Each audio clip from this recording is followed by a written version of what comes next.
What is up, everybody? Alright, let's see what we got to do today. Hold on, let me turn the music down a little bit.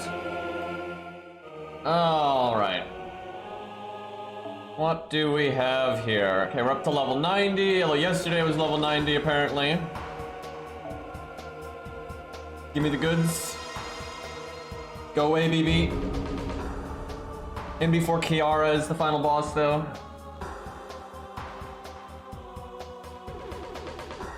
Alright, melt this time.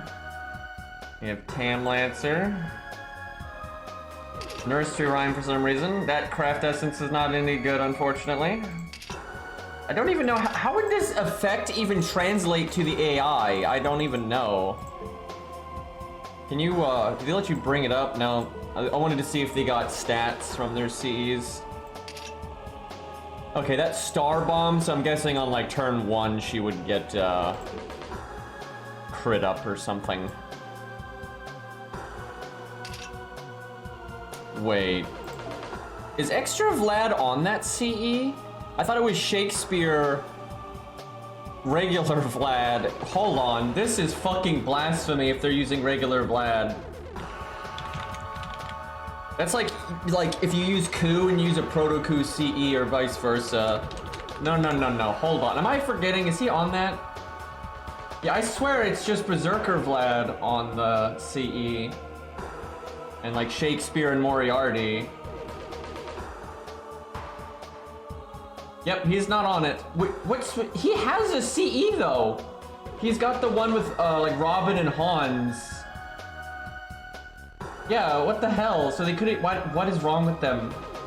He literally has a CE, and it's like they forgot. They're like, Berserker Vlad. It's the same thing, right? It's like when you want a muffin, and someone gives you a cupcake, and they're like, it's the same thing. It's like, no, it's fucking not. Yeah, I think they literally forgot that this man has a craft essence. That's Fergus's Valentine's Day CE, but also I think he has a CE. Let me check. Man, they're fucking some of these up. Although I guess today is the first time that they've made any mistakes, I think. Let's see. Yeah, Fergus has some CEs, although he's not prominent really in any of the art. But he is in a few. But yeah, he's so unprominent in them, that's probably why they didn't use them. Like, he's in the Leonidas Rama Martha one. You can barely see him. And then there's like a bear version of him in a furry CE, so we don't talk about that one. But yeah, they kind of had one they could have used there. Alright, Melt. We already saw she didn't have a CE yesterday, so they're using Summer Melt, which, I mean, that's closer because at least Summer Melt is Melt, just kind of in a different costume, so it's not that big of a deal. Where with Vlad, that's not how that works at all. Okay, yeah, this CE got so, like... It is so bad. It is such a bad CE. It's from way back at the start of the game. It's not very good at all. It's been super power creeped. That is... Is that his White Day CE? Essentially? I forget. He's got a few... Let me see.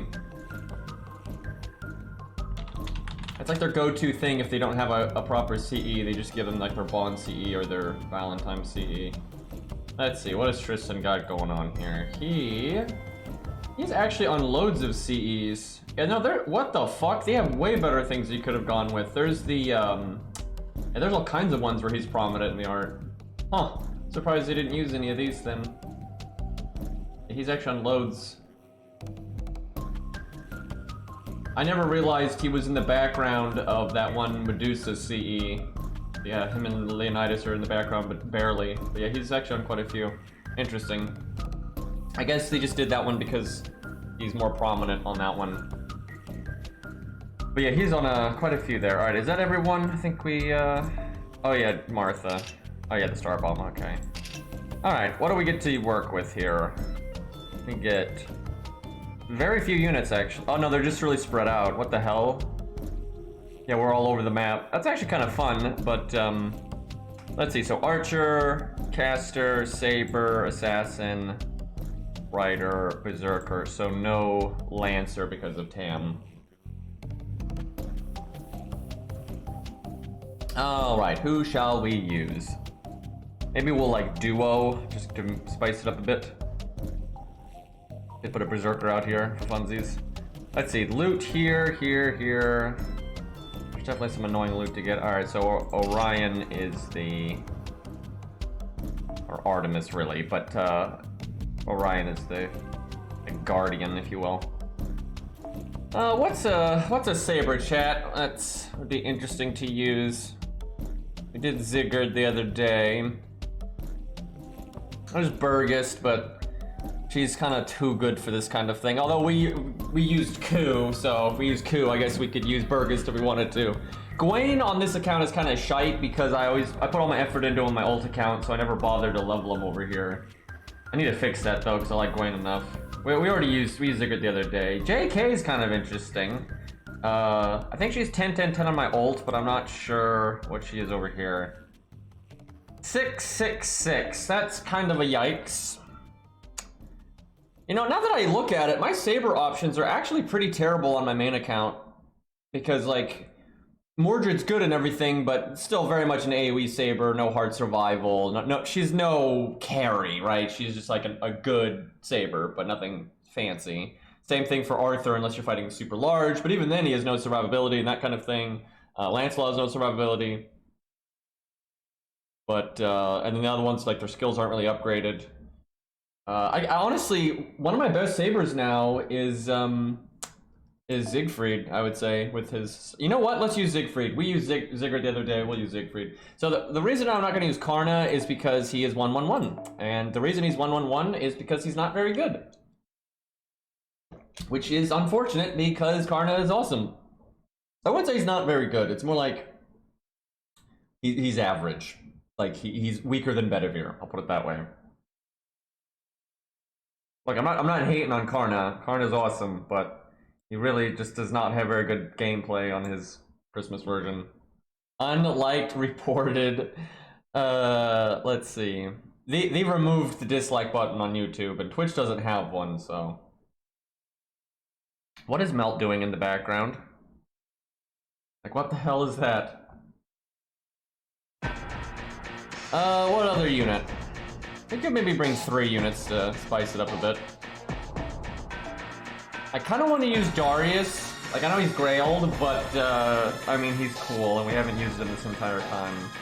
And look at this cool green icon on the map. You know, that's nice. Let's see, what would be a class that would be spicy? What about archers? There's Billy. We haven't used Billy this entire time. There's Calamity Jane, who's, like, kinda good, but not that good. I wouldn't mind using Billy, right? Because, I mean, these are, like, units I like a lot right here. You know, Darius, Siegfried, Billy. That's kind of my jam there.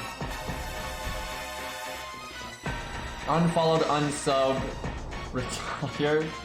Alright, yeah, we'll go with this. Let's use a couple of command codes, though, real quick, if we're going to use these units. Give them a little bit of oomph.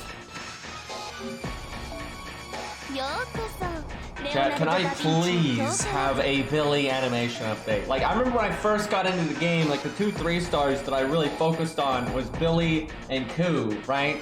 Like, for the whole time. Like, Billy's kind of always been my go-to archer for my entire FGO career. And, yeah, no animation update, and he's just kind of gameplay-wise. He's not weak, but he's certainly not, anything special, and he's always been in the shadow of Robin, although I guess that's most budget archers these days. We'll give him the 20%. Bang bang here.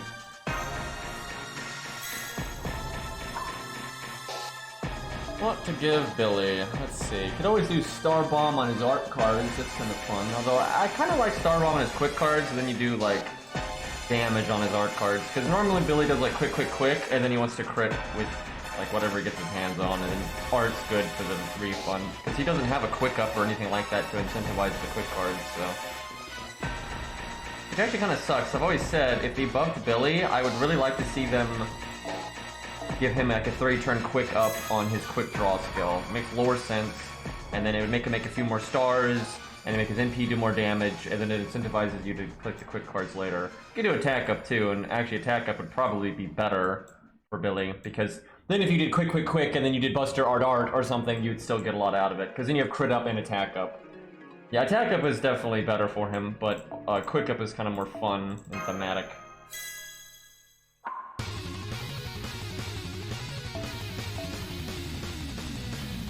What to do here? Always just crit damage. That's 20% crit.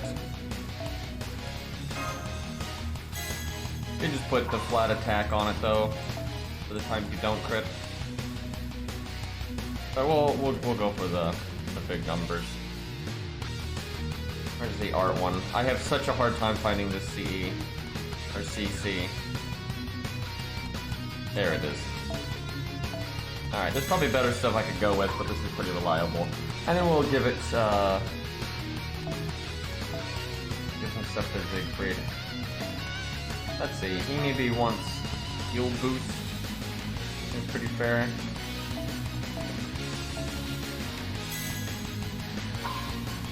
I mean, I think everyone knows how bad the command code UI is at this point. Pretty atrocious. It's like all these unnecessary menus and confirmation messages and animations. Like, whose idea was it to fucking play an animation when you equip a fucking command code? Like, imagine if they did that for CEs. Just ridiculous.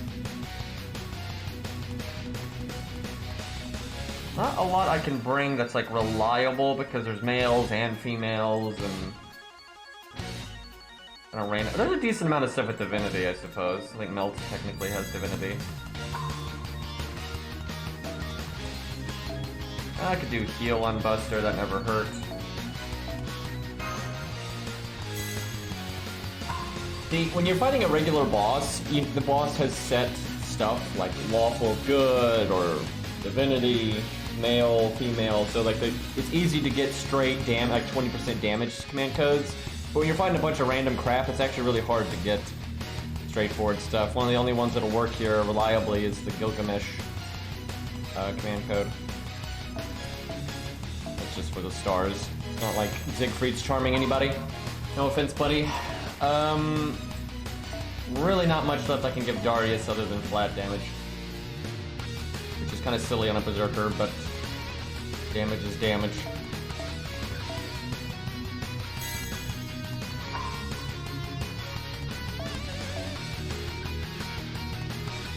What else?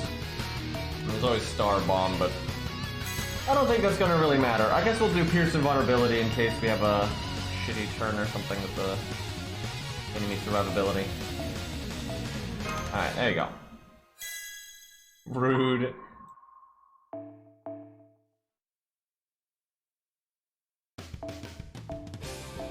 Man, there's 2 sure hits and 1 Pierce Invulnerability, so you can actually guarantee like a 3 cards with sure hit on it now, if you want to.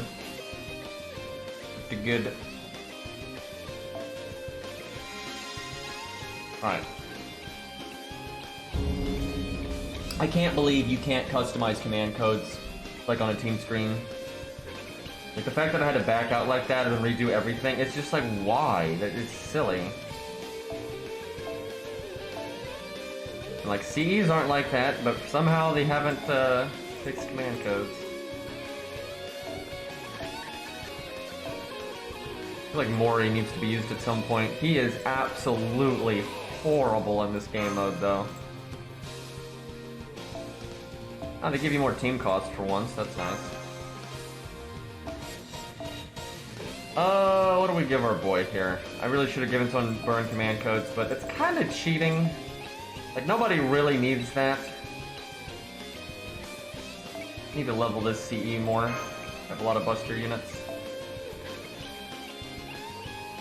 Now, I could pretty easily bring another unit because we still have team cost.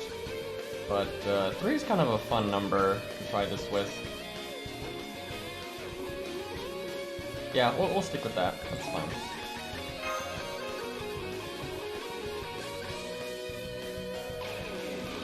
Yeah, presets would be nice too, but really, the need for presets would be irrelevant if they just made the UI better. Like, I mean, straight up, like if you could sort them better, right? Like if they actually took advantage of a touch screen, right? You could like sort them into pillars, like this pillar is offensive command codes, this pillar is defensive command codes, this is that, you know, this is that. And then you could scroll between the pillars and then just drag and drop, you know, just drag and drop them straightly into the slots. You could do it in seconds. I mean, seriously, you could set up a unit so fucking quickly that way.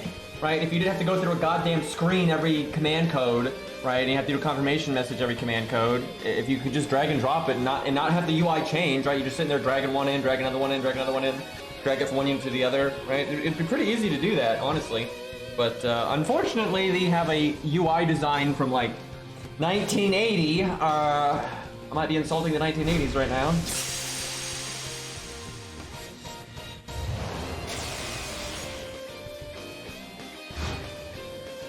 Oh yeah, they did give BB like a tan for a skin, didn't they? I think they did that for several summer units actually. Pretty random, and then we can't get fucking like Lion King as a costume, but you can get tan BB, right? Like it's bullshit. Can't get corrupted Ushi or any of that. And there was like the evil version of Nukehead. Okay, so Fergus right there, Melt right there. I see Melt's not actually connected, so she's actually not even close to us. I wonder if this is a pickup or if it's NP up when you're standing on it. I think it's when you're standing on it. I think the difference is, yeah, I can see it now. If it's something that's inherent to the square, it's like embedded in the floor, right? And if it's a pickup, it's hovering above it, so. That's actually reasonable of them, imagine that. Ham on guard duty, oh the horror. I can pick up that attack up, but I'm not sure I'm gonna need it. If we fight Fergus first, it would be nice. Yeah, I guess we go for the vague pickup there. Oh yeah, Massage, you got a skin like that too. And Lee got a skin for just sunglasses. So it's like they don't mind doing minor skins, and that's fine. It's just, there's a lot of minor skins they could add, and they just don't. Like Shakespeare's mask from the event, and what was it, Rain's mask from the event and stuff. Those are really surprising because they already have portrait art, and they have an in-game sprite art. They literally have done everything you need to do to make it a costume, and some people might say, oh, it's just so minor, but again, Lee got a costume that is just sunglasses, so I really don't think it's too minor. The lads. Imagine if I had like K-scope and I could just NP them both. It'd be ridiculous. I think I should just stand here. I don't think I do anything. I think Billy can move up one and then he won't actually join in the battle, which is fine. And then I just wait.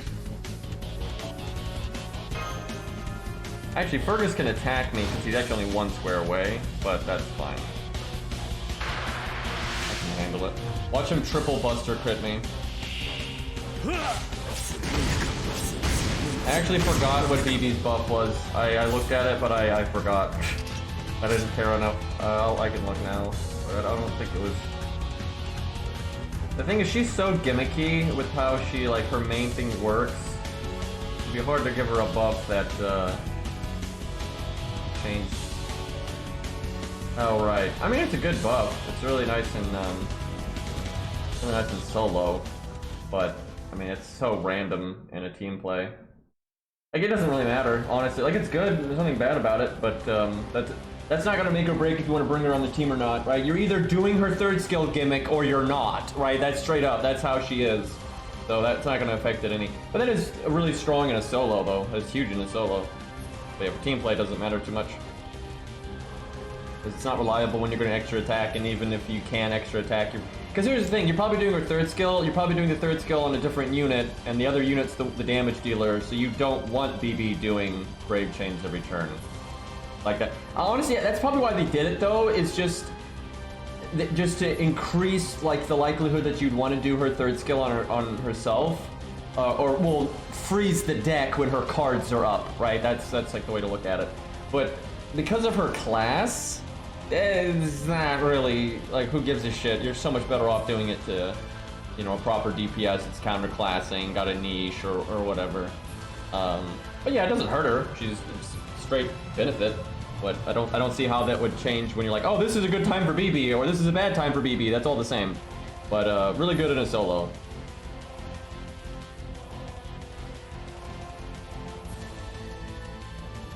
But you know, she's a weird unit because she makes teams that are already broken even more broken. That's what she does. And she can act, no joke, Summer BB can enable some of the most disgusting things that can ever happen in this game.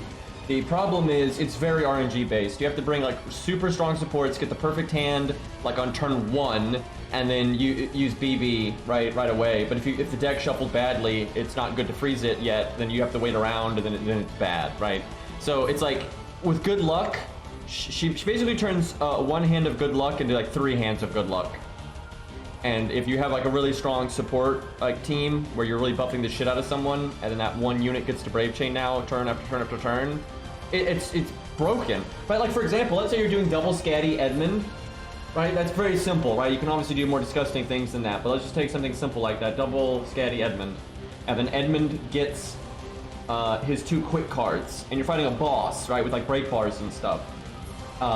And so you put in BB and you freeze the deck. So now every turn, or you actually have BB there and you switch her out for Scatty or whatever I can't remember which way you do it, but haven't used her in a while.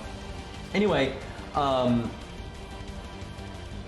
you now can do Edmund's NP every turn with quick every turn, and you could probably do crits every turn because BB makes stars per turn with the 3rd skill, and then Edmund's doing, you know, quick, so that makes a bunch of stars. So now Edmund is NP double quick critting every turn for 3 turns in a row. That's not even possible without BB, right? You physically can't do that. Now, obviously, you have to get good luck to have gotten the 2 quick cards in the same hand on the right turn and blah, blah, blah, blah. But, like, that's disgusting, right? Like, that's disgusting how much damage you're doing now and how many stars you're making. And you can do that with almost anything. You could do, like, Jolter, right? With, like, Veach, Merlin nonsense or Oberon nonsense, and then you get the right hand with, like, Buster cards, and then you use the BB skill. Like, there's all kinds of disgusting stuff you can do like that. The thing is, you need really strong supports, otherwise the deck freeze is not going to really do enough if you're not like actually using strong supports. And then you have to actually get the good hand, and you just might not get the right hand without having to wait like 5 turns, and then you're dead. And so yeah, I honestly don't really like Summer BB because of that, because it's either she does nothing or she's insanely broken, and I don't really enjoy that. It's too random for my tastes. But it's a neat concept, and she's certainly unique. And sometimes it is truly disgusting how strong she is. Okay, I could NP right now if I wanted to. 53k, we got this attack up for 1 turn. I wonder if I could do 53k without NPing. If I did, especially if I did the attack up right there, so it'd be double attack up. I have no idea how big this attack up is. I didn't look on the map. I'm gonna guess it's 20%. Let's see, we're level 90. You know what, fuck it, we'll just NP. Let's see if we can get away with not killing and then do art. That would be super good if our NP doesn't kill. I don't know though, he has his attack up now because they buffed him, the Buster up, and the other attack up. Not a dragon though.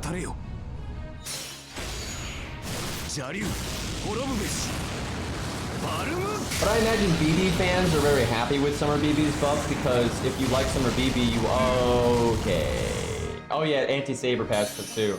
Still, that was a lot more damage than I was thinking. Probably did not need the NP on that one. Yeah, I probably could have done Buster Art Buster or something like that, because we had the Buster up, so that was unnecessary. Anyway, if you're a Summer BB fan, regardless of if it's optimal or not, you want Summer BB doing stuff, right? So then her buff is nice, because it means easy stars and such. So, you would freeze the deck when she has cards. Billy could just attack and murder Fergus, obviously, but, I kind of want to see if Siegfried can just handle it on his own here.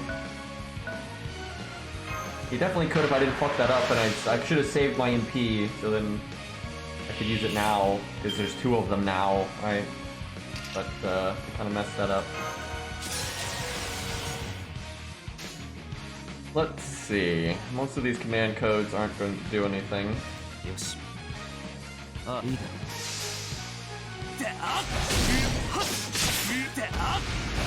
Oh, I think he's got it.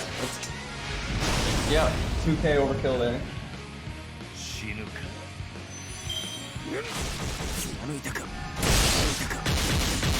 I don't know how much the attack up on the map was, but Siegfried's attack up is 30% for 3 turns. I'm surprised Uncle Vlad did that much damage. Like shit. That hurt. He might actually kill us this turn. He might break our bar. That'd be unfortunate. No one wants to play with Darius over here. Everyone's running over to fight Siegfried. They're scared of the green smile. More like a frown on that picture of it.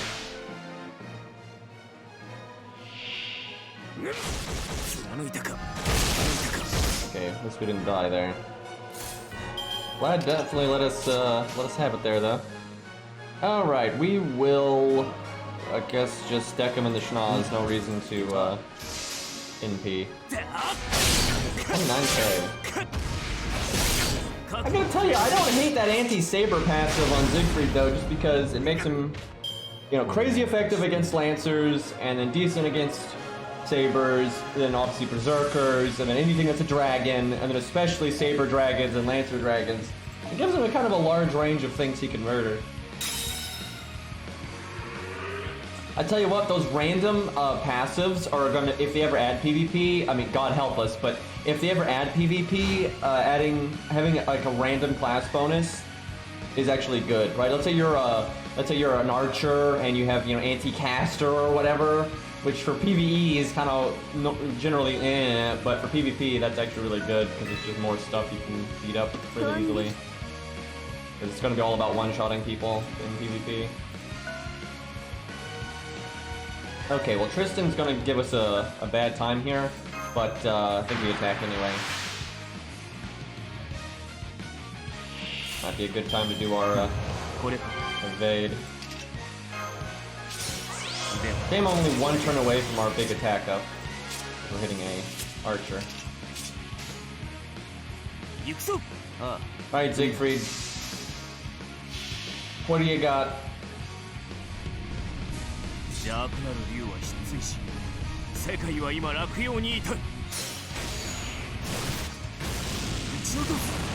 you know, they've never really done Vlad justice, but maybe one of these days. Super Scope is not even as bad in PvP as you think, because so many units have battery now, and then they're starting in P passive. I think what's actually more cancer is like the Attila Craft Essence that gives you 50% battery, and then you have Piercing Vulnerability forever now. But then you have units that already have their own Piercing Vulnerability and they don't need it, and then they can use just, you know, God knows what. And there's debuff immunity as a Craft Essence, and that's good about that one is it can't be removed. If someone has buff removal, they can't clear it until you're just going to be debuff immune for 3 times. That's really good. But yeah, Piercing Vulnerability is good, Guts is good, Starting in P is good, obviously K-Scope is good, an Origin Bullet, that kind of stuff's gonna be good. There's a lot of stupid shit that you could do in PvP. I guess I back up, and then it's probably smart to put in Billy just so his damage is diluted.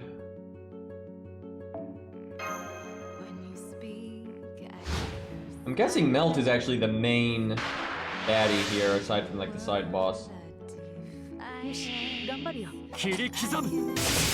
Melt was not bad before the buff. What are you talking about? Melt has been good since the day she was added, and then she just got like dumber and dumber. And now she's ridiculous.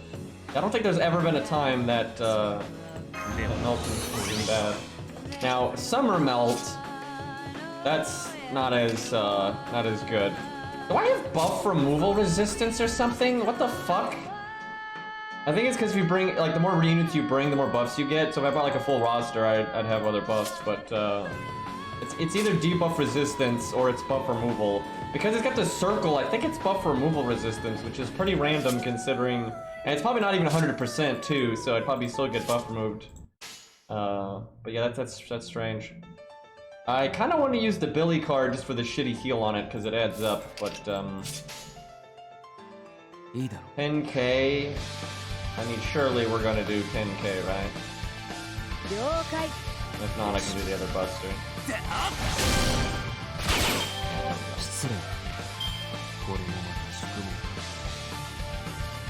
Summer Melt is like, he's a good farmer, but there are other units that are easier to get that are the same or better. So, and then for challenge quests, I don't really like her. I haven't messed around with her in a while though, to be honest, in challenge quests. I only ever tested her like 3 times, like ever, in challenge quests, when I think about it. So really I should do more with that, but I know the game fairly well, and I just don't really like her toolkit in challenge quests because, okay, so she hurts her teammates. That's just a fact. There's no way around this, she hurts her teammates. Now you can compensate for that, right? You can build around it, but it's a negative, right? And it limits your team options, and it means you sometimes need stronger supports and stuff.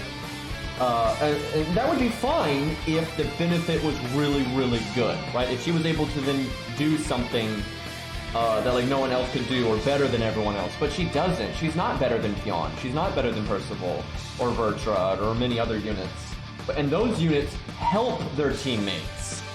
So you have, on the one hand, Melt hurts her teammates and then performs about as well as everyone else. And then you have everyone else that does what she does, but then also buffs her teammates. It's kind of silly. Now that doesn't make her bad. It doesn't mean, oh no, I can't do AoE things now. Like, no, of course she can still do AoE things and it's no problem. She's a good, strong NP standy unit. But that's not a rare thing anymore. So yeah, Summer Melt is kind of eh. Okay, so I unfortunately don't have my NP. It would be so nice if I did, because then I could just NP both of them, which would be awesome. But no dice on that one. Let me just go over here for the loot. What to do? I could obviously spread out so we stop getting double attacked if I wanted to. I could attack though, and I think Billy comes along, and then I could have Billy NP, although I wanted Billy to get his NP the normal way and then do his skill, but that doesn't seem to be what's in the cards here. Okay, we'll just attack now. This might be stupid of me, but we'll see. Now, I kind of want to... Oh, fuck, Billy didn't come along. Well, that may not have been the best decision I ever made. Let's see. Oh, wow, Melt's actually got some nice stats there. That'll be, interesting. I think I need to attack,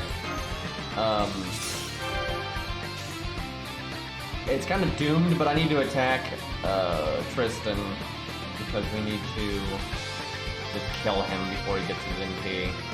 Which, honestly, I think I really messed up by attacking here. So what's going to happen is he's going to get his NP, and then he gets to go in his turn, and then he gets to even attack Billy if he wants to. So we really fucked up there. What would have been way better is to just let them attack us first. That would have been way, way, way better. Kind of forgot about his NP being almost ready.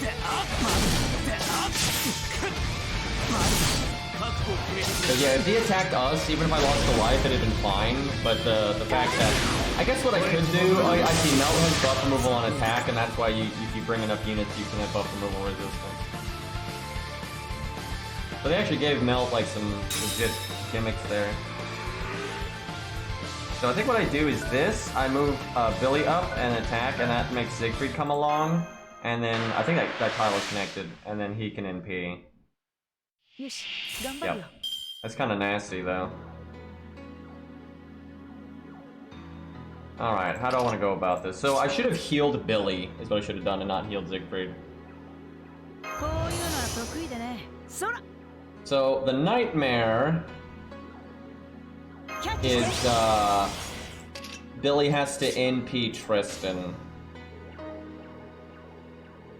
Because Siegfried has no buffs whatsoever. Yeah, I think he has to. That sucks. Well, I guess Siegfried's NP is still worth doing though, just for the damage to Melt. Wow, we really fucked this up here. I wonder if it's better to just not NP on Siegfried and save it for later because his thing is coming back. I could do Siegfried's NP though and try to kill with Billy's like Buster card or even his Buster Quick. But now it's probably better to just do that, as wonky of a turn as that is. Medea's NP theme. Oh my god, chat. That's brutal. True though.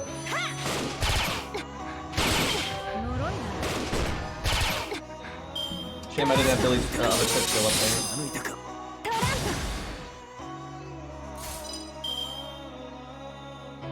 Do we have...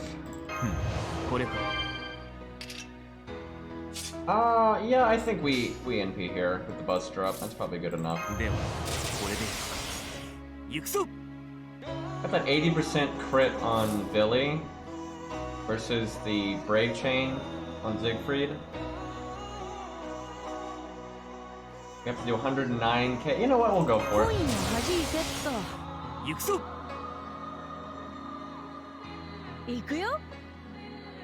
Okay.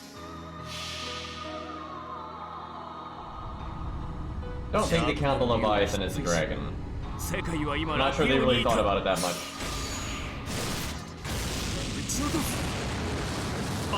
You got the whole travesty of Medea not having divinity and then having to like later on retcon an excuse for that, which makes no fucking sense by the way. Nice crit. Well, almost. Wow, then she crits us for 5k. And then Melt already has her NP, Jesus Christ.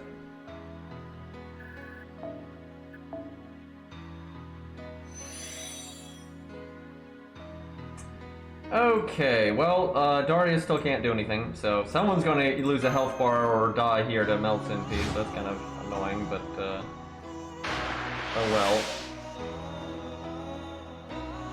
Yeah, I saw one of a manga, like, artist that's a friend is gonna continue on, Berserk, and like the assistants, obviously. But I don't think they're not gonna like drag it on at all, you know, they're gonna pretty quickly head towards an ending, I expect. Well, we definitely could have kept Siegfried alive if we had just been smarter. Wow, that is so unlucky. Now I don't even get to attack, and now I have to waste an entire attack on a no health bar. That is so lame. Oh, I hate this mode. Like, it just incentivizes, you know, bringing one stupid strong unit so you can always one-turn the opponents. It's just dumb.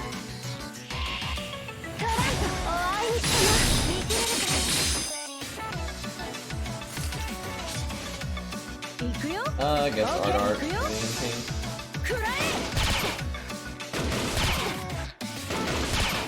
I just find this mode is like really gimmicky and cheesy, and then like it's just so much worse than actual gameplay. Like fighting an actual challenge quest or a main story boss is just so much better. But, like I don't understand why they put so much effort into this mode. And yet we can't get story replay, we can't get boss rush, challenge tower, you know, any of the basic stuff. Like how is this the thing that they give us? It's kind of ridiculous to me. Okay. So because I didn't have anything there, I had no mystic code, no skills, I'm actually probably gonna die. I'm pretty sure Darius can clean up if we're careful, but I'll probably kill us. Because even if we don't die here, we'll just die on her turn.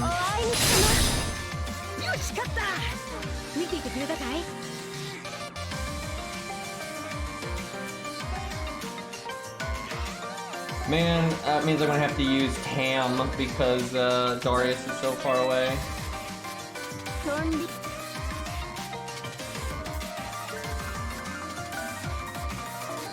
So yeah, it looks like you get a defense down if you fight on that square, which is weird. It'd be very difficult to actually have fighting happen on that square. Oh, I guess you could bring that assassin and then you would.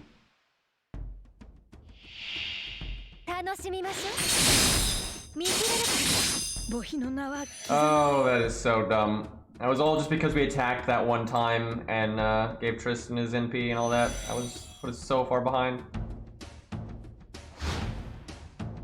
I don't think it's gonna matter. Like, I'm pretty sure we're gonna win regardless, but it's very unsatisfying.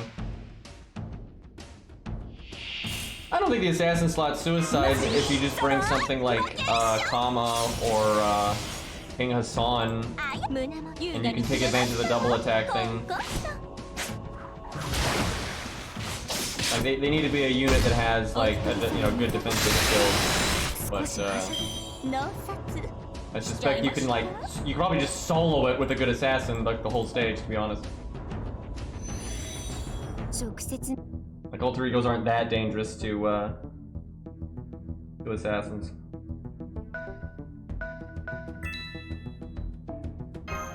Alright, well, time for Darius to see red, press red, like a billion times in a row here. You know, putting Kojiro there would be pretty rough if he's not, like, grailed out the ass. Like, if it's a 60 Kojiro, that's not gonna go well. Because you need to be able to one-turn, health bars as an assassin if you're gonna be in that spot. I don't know why they have BBs say something every time you pick up loot. It's really silly. Okay, well, time to fight Orion.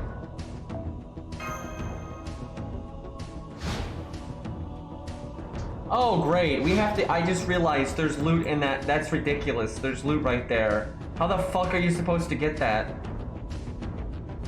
And it's a silver mat, too, which is garbage, generally. Like, all I really care about is the bronze ones, but, I guess it could be a silver amount of QP, and then that would be decent. Do I need the Buster Up from our guts? I probably should have waited until this was back. Let's see, so we have Evade here. Yeah, I think we can do that. Oh, great! They guarded the Buster Resist, so, never mind. That's bad. Yeah, we would have broken right there. We would have just broken right there if we had landed it. Full 500 heal. I didn't do anything, by the way. That was not me. Like if I close the app, it minimizes, right? And then you have to close it down there at the bottom. So that was just the game crashing. Rage quit and did. I don't think that even saves scums because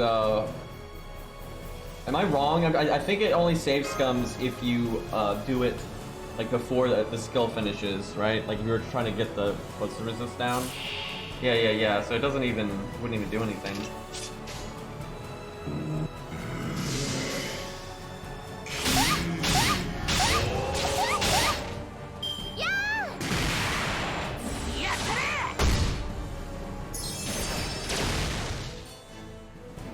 No crash game.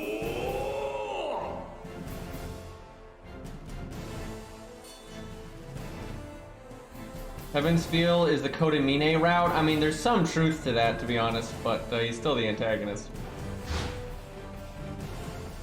And let's be honest, Kodamine is not a good person either. It's just he's not...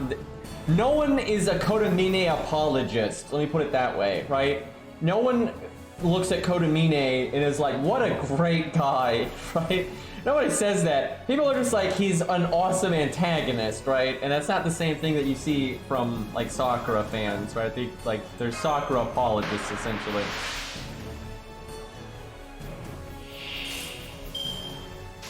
I guess I do that, just cause. Kodamine is a role model. He might be a role model for, like, personal... exercise, right? Because he like works out all the time and is super good shape, right? So there's that. Maybe he's a good role model for planning ahead. that's about as good as I can make that.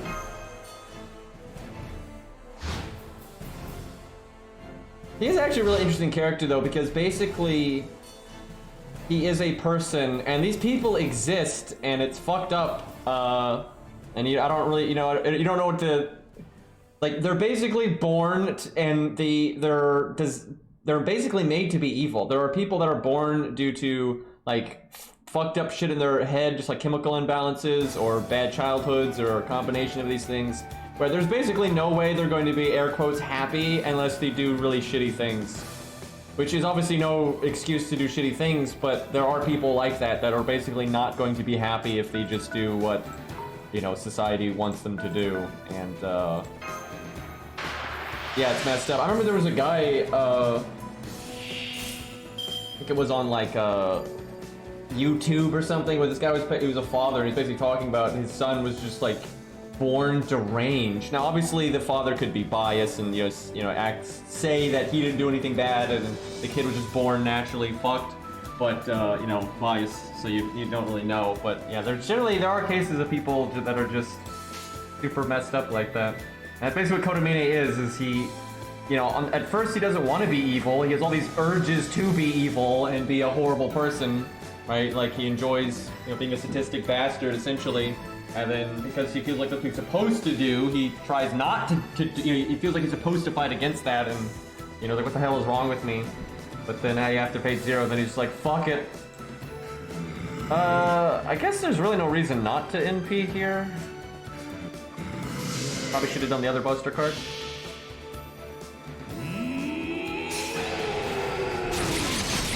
Yeah, Kodamine, like, feels empty unless he is seeing an evil trick. I think that fucking fuck, dude. Darius really not hitting the right numbers in this stage here. Now we're losing our stuff. What the fuck, dude? I probably could have fixed that too if I had been more careful. Also, if he just landed the Buster resist down earlier, I don't think we'd have had any of these problems. That 20% would have been enough. What I probably have to do is after this attack, I probably have to wait. Like, I need to wait until my... Well, I can use my guts. That's good enough. Like, because he hasn't actually lost health bar yet, so technically nothing permanent has happened. But it was kind of... We could have easily saved our guts from the CE.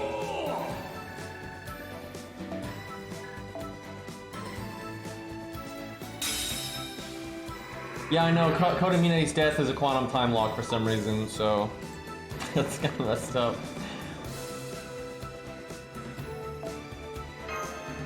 I don't remember though if it's Kodamine's death is a quantum time lock or if just some of the basic events that play out through fate are a quantum time lock. I don't really remember. I guess I can attack again as long as I have guts, but we are definitely not gonna break here. Well, let me see, if I skip... I forget if there's an incentive not to skip anymore, so I think that there might be. But yeah, I can get my skills back if I want to that way. I mean, Kodamine is definitely getting added as a playable unit in FGO. Like, absolutely.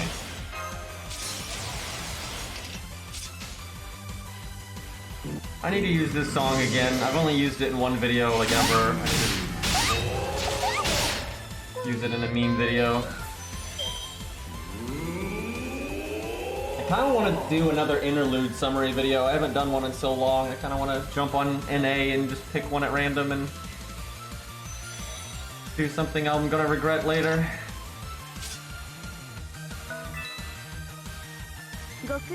Please be QP. Please be QP.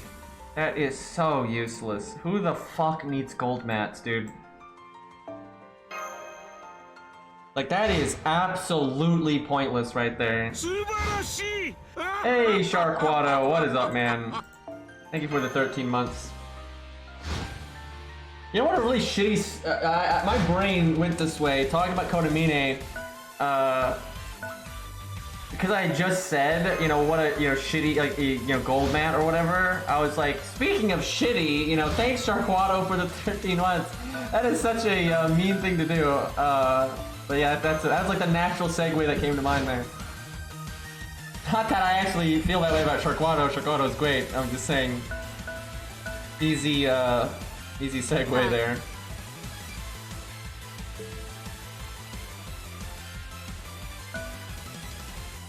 Toxic, yeah. Alright, well, I mean, Konamine would be proud, so.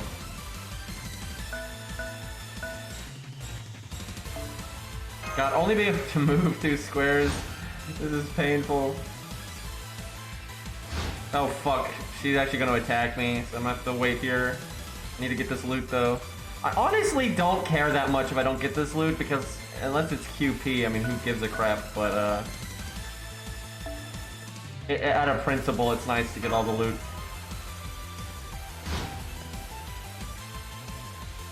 What on earth is that turn? Like, what are they doing? Let's see. They could switch move. I can actually move up and they can't attack me.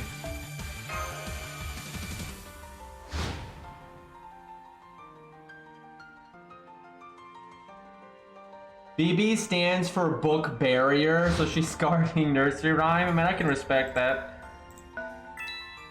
QP. Nope. I mean, those are nice, I guess, but more QP the better. I'm not sure how I could finesse my way into getting this loot back here.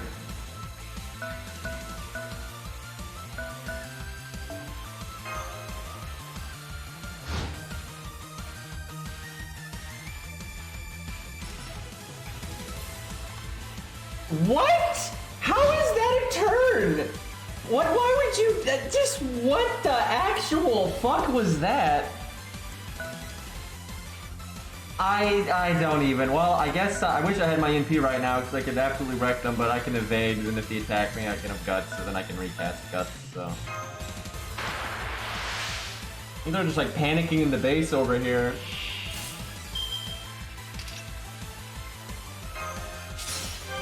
Although I would like to do the Buster Resist down, it is much better to save the guts.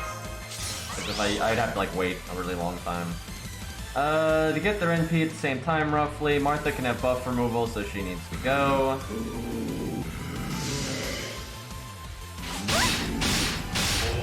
I probably could have worked on an art card there, which would have been good because I had double art up, or double NP gain up, although I guess I got my NP regardless. Yeah, I guess you could use a writer, that's true, and then you have someone distract her. I'll do that later. Like, I'll get it just out of principle, but it's not super important. Okay, they're probably gonna proc our guts here, I would imagine. Then I can NP them. I expected Nursery Rhyme to pull a gut. Oh man, Nursery Rhyme didn't come along. I guess I shouldn't NP then.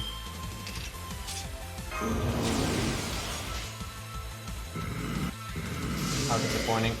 Can you all please stop resisting my Buster Resist down, by the way? That's like a really nice, you know, thing that they gave Darius. But, never lands, apparently.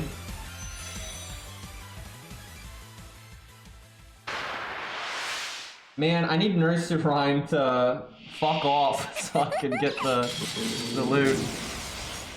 But that's not going to happen, unfortunately.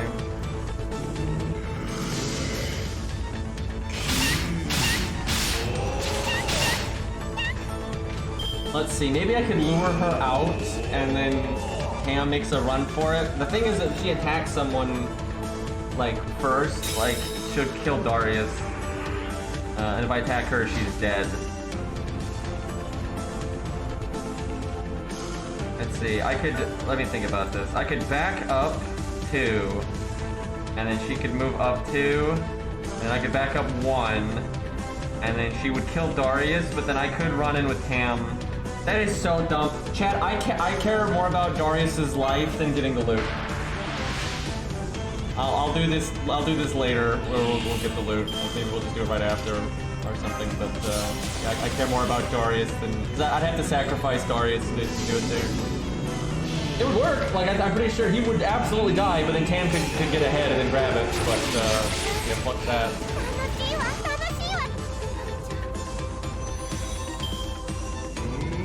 We'll just do a run here dedicated to getting the loot.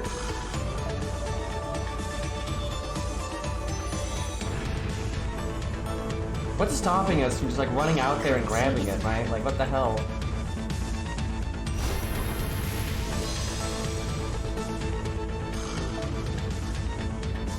Yeah, that would be funny if BB blocked it, so you'd have to kill BB to get it. That's actually like the meta strat if you want to deny them. If BB gets on the path of it, there's nothing you can do. There's no way to get it at that point.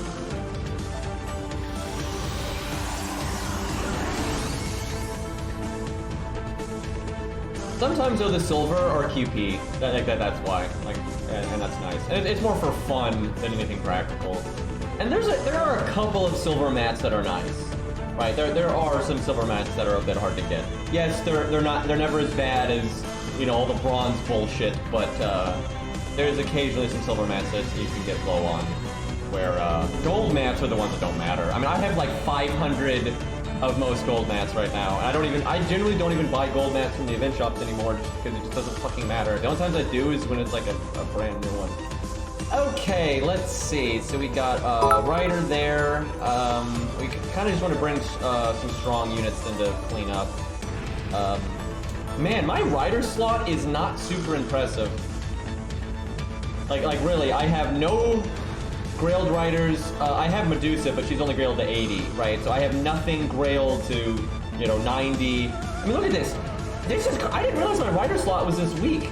My only 90 Rider is Ozzy. I don't know why I forgot his name. I was thinking Ramses II, which is technically his name, but yeah, Ozzy is the only 90 rider. So Grail or otherwise is the only one. Every other one is 80 or lower. So yeah, I should like Grail somebody. I need to do that. Just pick a rider that I like well enough that has like a survivability skill, and then just Grail them to like 90 or 100 just to have a good rider. I never realized that. I mean, there's some damn good riders out there, so it's easy for rider not to be your weakest class. I mean, you might Grail Ushi, that's really good. Obviously, Kentoki's really good, and they've given out, you know, a decent amount of good riders. There's plenty of, you know, Ivan exists, for God's sakes. Yeah, maybe I would Grail. I never really thought about Grailing this Canis just because I like Lancer Canis more, so I never even considered it. That's kind of why I don't Grail Casterku. But just to have a good rider, I actually might, because, like, holy fuck. It's either that or Kentoki, really. The only reason I've not Grailed Kentoki is because he's so good at 80. It's kind of nice to use him in his, like, vanilla form, if that makes any sense. But, yeah, Jesus. Oh, he's pretty cool. I could level him up. I kind of forgot that I got him. I don't mind him at all. Although he is a 5-star, and it's a pain in the ass to deal with the QP, but, yeah, I don't mind. Although he's not super good, but, yeah, maybe I'll just Grail Canis then, because, Canis does have a good toolkit if Grailed, so I'll maybe do that. Or maybe they'll just... Chat, no, chat, they're gonna add... Don't worry, chat, they're gonna add Henry V as a 5-star rider, and he's gonna have a horse, right? And he's gonna have cool armor, and he's gonna have a hard survival skill, right? And he's gonna have like a really good single target NP and like great skills and stuff. And yeah, he's gonna be awesome. I wish that would happen, dude. Henry V is one of my favorite people in history. He has such an awesome life. It's just insane, like the accomplishments that guy had. And he would make such a good servant, dude. Dude got shot in the face by a bow and was fine. He just had a scar, right? Like because it just miraculously didn't like hit anything like important in his head and hit his brain or anything like that. So he just had like a scar on his face from getting shot in the face. And dude fought on the battlefield, right? He wasn't like a coward, didn't hang in the back. Had really good tactics, won a lot of impressive battles. Sacked Paris, for God's sakes. Dude was a champion, but died of dysentery. He never was, like his campaign was not defeated. He kicked France's ass in the 100 Years' War, and he had some like great accomplishments, and he died of dysentery. Like, what the fuck? But that's medieval times for you, so. But anyway, I think he actually has a chance because he is England's most famous king. Like, at least real king, right? Arthur is not exactly from England, but Arthur is like, you know, mythological is the most famous, but Henry V is a really big name in England, but I don't know if Japan cares enough. That's the thing. It's kind of like how Ku is huge in Ireland, but a lot of people outside of Ireland don't know who the fuck he is. right? It's kind of the same thing with Henry V, right? Really well known in England, and even in Europe, I would say in general, but around the world he's a lot less known. Around the world, he's really only known from the Shakespeare play, which is completely different. That's actually what worries me, is they would actually... I'm actually really worried about this, because I think one of the biggest things that will prevent us from getting Henry V is Shakespeare, because FGO's been pretty stupid and not, like, forgetting about reality quite often, and, like, not doing... Sometimes they do really good research, and sometimes they don't. But they've said, like, most of Shakespeare's famous characters are phantoms, not servants. And they might actually be stupid enough to think Henry V is just a Shakespeare creation. So they're like, oh yeah, Henry V is a phantom, like, you know, King Lear and that kind of stuff. Which would just be absolutely ridiculous. Like, that would just be abso-freaking-lutely ridiculous.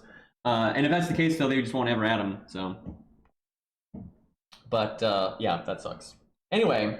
Yeah, more cool writers would be nice. And, like, she's cool, but one, she's nothing special gameplay-wise, and I'm not gonna lie, chat. One of the main reasons I like this character is just the fact that she has a mace and an axe.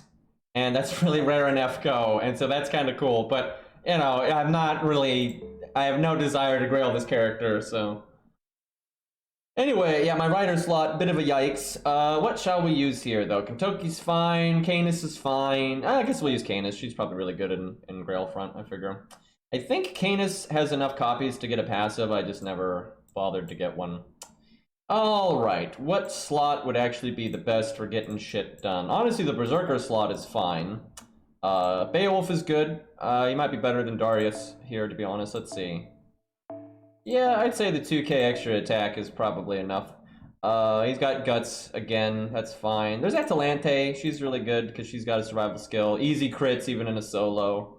My highest statted one though is Moar, I think, so 12, 12, almost 13, 12. It's close, yeah, Beowulf and Moar are kind of neck and neck.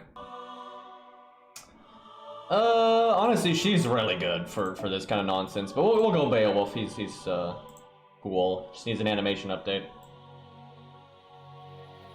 I don't even know how many Grails I'm sitting on these days, but after we get the Grail from this event, I probably have a decent amount, so there's a lot of units I could Grail if I wanted to. I just gotta make sure I have enough for coup if I happen to get a coup out of FP or something.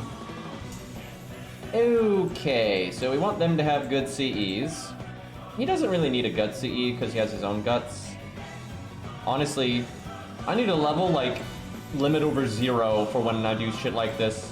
That way I can give Golden Sumo to someone else. We'll just think about that. Canis mainly needs to just not die. That's really the only important bit. And then I guess we could use Saber to fuck shit up. I need a really good Saber though. Which I don't really... I guess Burgess, if I want to be practical, Burgess would be pretty good. It's either that or Mordred just because of the stats. And the defense buff is nice. But Mordred, if Tristan or Melt gets their NP, Mordred dies. There's no living. Gwaine would actually be the best one if it was my ult account's Gwaine. But I've never leveled my skills on Gwaine on this account because I have Gwaine on my ult account. That's level 100, 10, 10, 10, you know, all the bells and whistles. So I don't really use Gwaine over here. But I'm probably going to fix that soon just because I like Gwaine a lot, so... Actually, this is really good. Even though she's 80, this would be really good because you get the invulnerability and the attack up, etc., etc. But I kind of want to try Mordred and see if she can just kill fast enough to get the job done. And then you could just kind of have an archer hanging out in case something goes wrong with Tristan or whatever. Having a really strong caster is actually really big here. Because all the enemies up front, none of them are riders. Alright, would this leave me with enough team cost to be optimal here? I wonder if she could get away with that, because Guts would actually help her with the way this is going to go down. That might be better on Beowulf.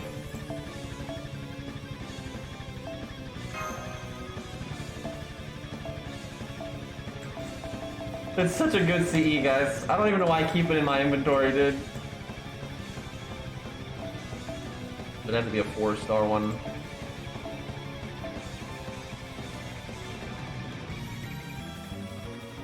I mean, honestly, this is pretty damn good for a 4-star CE. Maybe I put that on Beowulf, actually. Like, that's nuts. Yeah, that's probably better on Beowulf. I kind of forgot about I had that at level 80. Because of Yang CE. Easy to forget.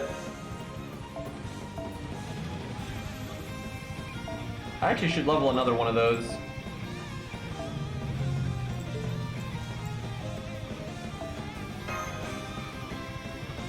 Okay, this will certainly win. It's just if I can actually get where I want to on the map. Mordred is definitely the weak link. Just because, one, no command codes, and she's not a particularly strong unit for this kind of thing, but, actually, that's really good. That's so good here. Holy shit. I'm not gonna do that, but, even at 80, Nero is perfect for this kind of thing.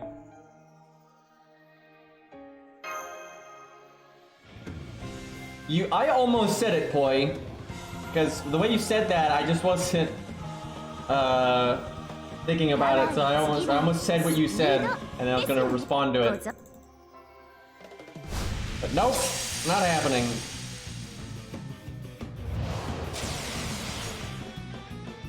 I actually got recently. A lot of my FGO fans didn't see it because I was streaming Arc Knights. So in Arc Knights, I don't know why, I guess there's probably, I think it's like a water event or something, but in your base, right? You have like a base that you can decorate in Arc Knights. I would think I was in Poi's base. Is it Poi or Say's or someone's? But they had like, you know, a rock like from the sea with a trident in it, right? Like it basically Poseidon's trident, the reference. And like the angle and everything, it's just straight up Canis's Bond thing. I can't believe I'm having to say that now.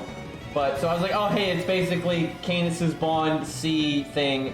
And for some reason, they dictated that counts, which I think is bullshit, but, yeah, so now I can't say that, apparently. But anyway, it's just funny that Arc Knights has, I mean, it just straight up looks like Canis's Bond thingamajig. So yeah, he just cut out the Bond word there. Anyway, what are we doing here?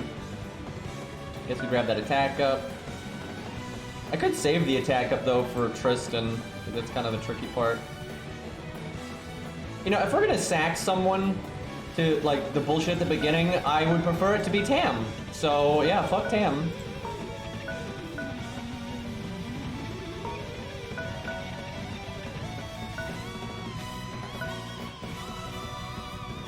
I wonder if I can get Tristan to come this way.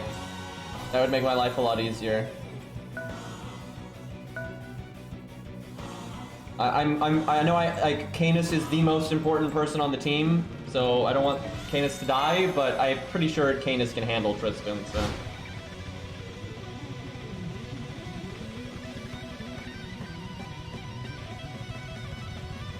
Nope. I mean, I could probably head him off. Let's see, I can move twice for less. I don't know if that'd leave me enough to... So it's 30... I think it's 20 to attack, right? No, it's 30 to attack. Unless, yeah, it's right, 20 on Assassin. So, the rider thing doesn't help very much, really. Let's see. I mean, if I move up, it will get Tristan to come at me. But then I might have to deal with Melt, and we don't want Melt attacking Canis.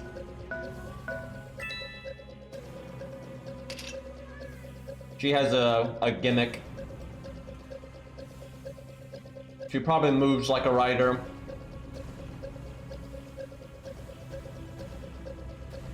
I'm gonna have to use Beowulf then.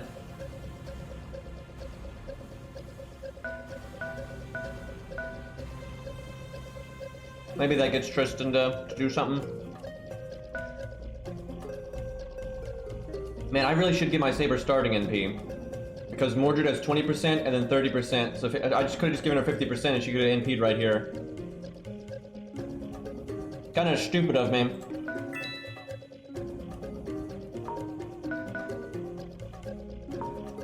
If I get attacked, so I want Tam to be involved.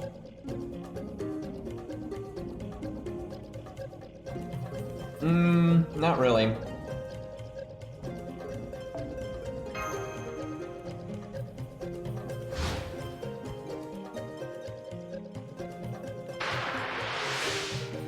Some good music right here.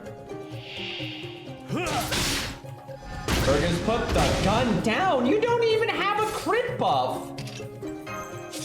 What the actual fuck was that?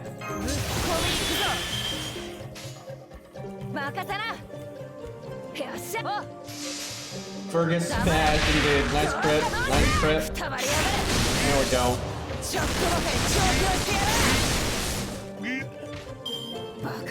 We crit too.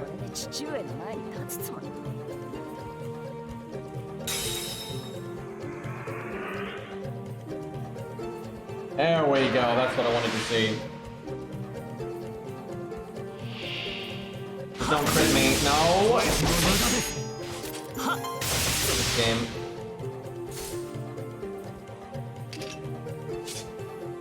Alright, I need to fire everything. Oh, hey! Seaside! How about that?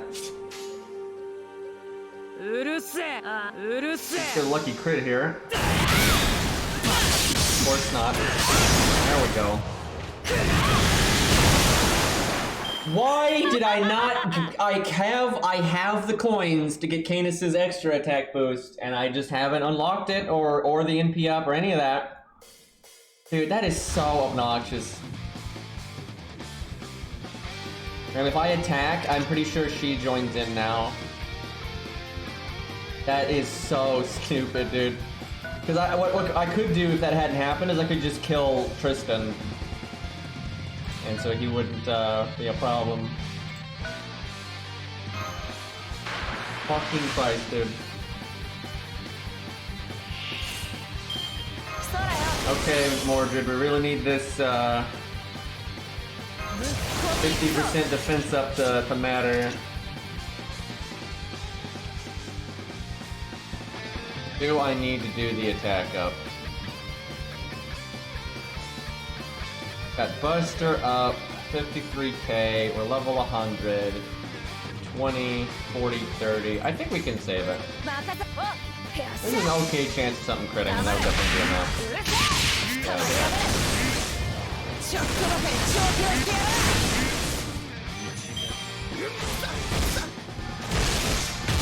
Very good.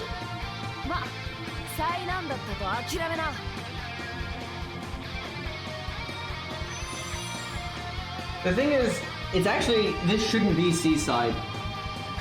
This should not be Seaside. I am not kidding, right? There is a difference between being seaside and being in the sea, right? These are not the same thing, right? Like, Canis's skill is supposed to be about like being by the water, like being at the beach or something, right? Not in at the bottom of the ocean, right? These are absolutely not the same thing. Okay, now I guess I actually do want her in the fight just to dilute the damage. Well, as annoying as this is, I think I still need to attack here.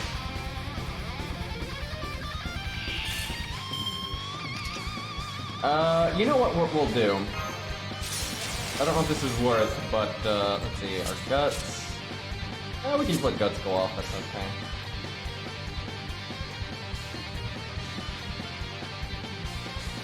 What's the play? I think we do... I mean, I can do Buster, NP Buster, and it's more total damage. It's not like I need to loop, really.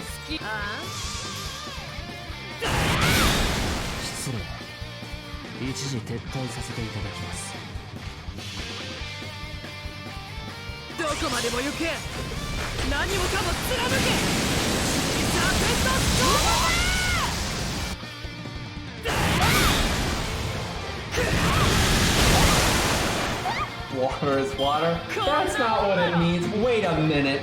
Wait a minute. What do you mean water is water?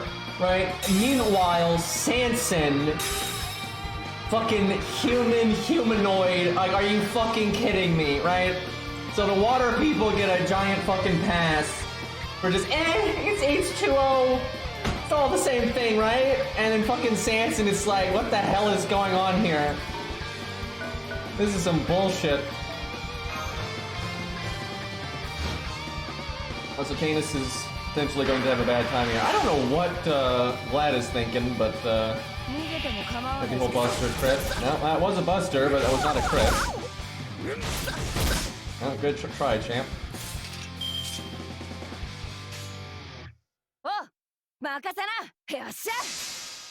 Seems like he's still up on small turn.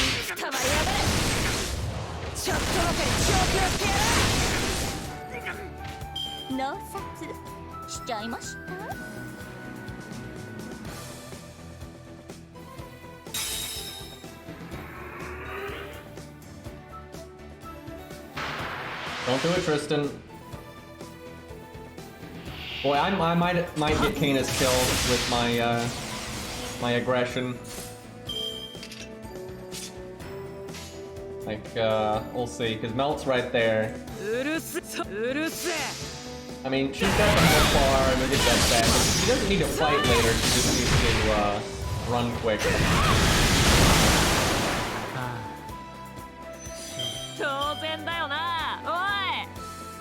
Why can't we just ride the sea serpent around if we're in the water, right?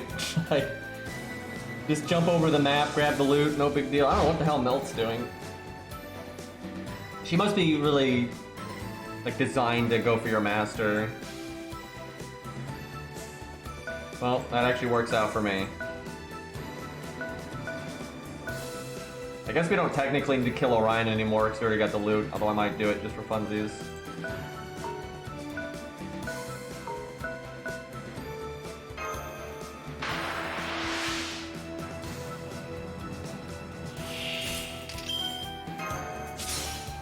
Trying my best not have guts go off, but only so much I can do here.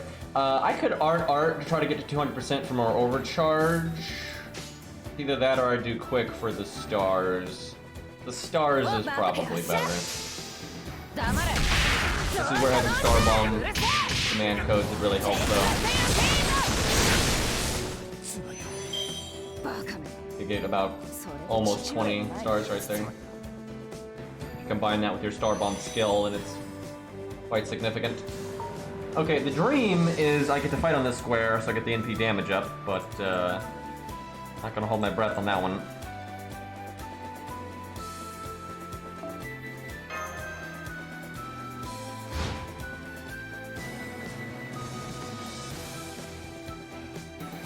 That worked out perfectly.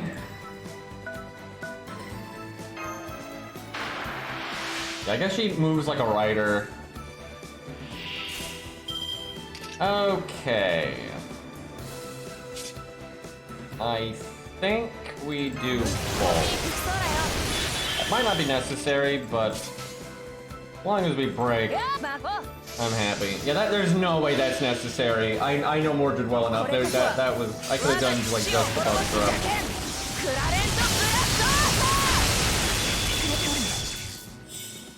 Well, maybe not. Hard to say. I mean, that's still a good. Nah, yeah, it was probably best. That was up for the best. I'm overestimating our NP damage a bit there. I'm surprised though because we have the NP up, so I figured that would have done more. Well, regardless, that it worked out, so that's fine. I guess you could put in Tam to just dilute the damage, but what's more likely to happen is Mordred dies anyway, but I honestly don't care if Tam dies, so. I could put Billy in as well, just so he can use his skill. That's probably fine.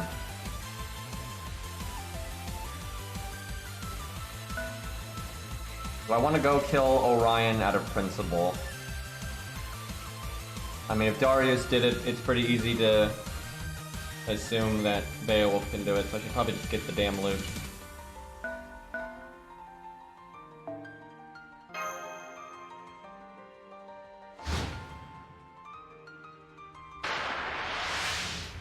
Don't do it, Melt. Don't hit Mordred. Don't you do that. Nope, that's a crit. Okay. There we go. Well, Guts didn't go off, so that's a thing.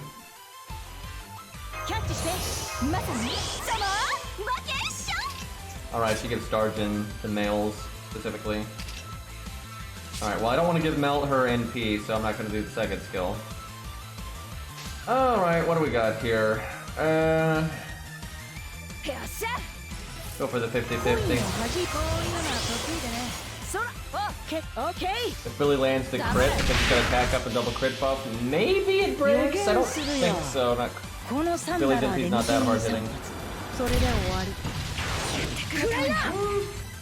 Okay, now he got it. Alright, my math's all off today. Wasn't expecting that much. Oh, I guess the NP was getting the attack up too. That was actually kind of disappointing. Melt kind of just exploded there. Man, Mordred didn't even lose a health bar. Obviously, she's very close to losing a health bar, but I could, before fighting again, I could wait around and use the Mystico heal, then use the defense up, and that kind of thing, and potentially keep her back in it. Especially if she then one-shot somebody.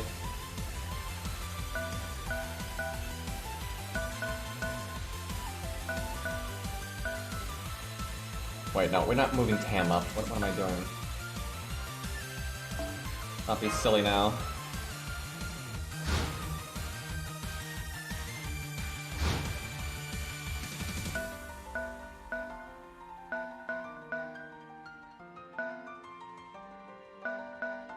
Some funky dead ends here. I guess I could have grabbed that attack up, but I guess if Canis has to fight, it'll prevent her from losing her health bar.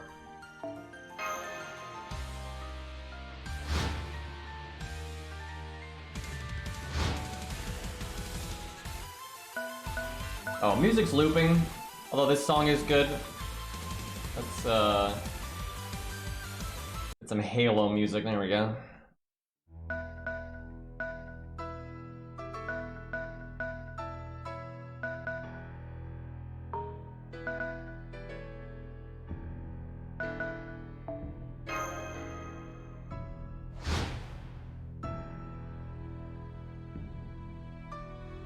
Huh. Awfully ballsy of the book. I think it's okay if we just delete her. I guess my evade goes away even if I one-shot her. I'm not 100% sure about that, but I suspect that's how it goes.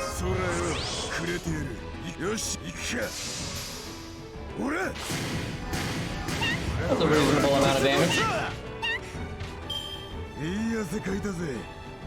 Beowulf can't read. Okay,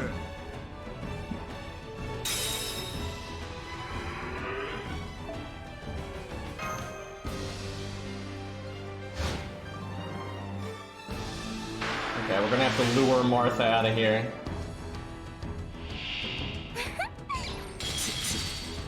Yeah, you don't keep the evade.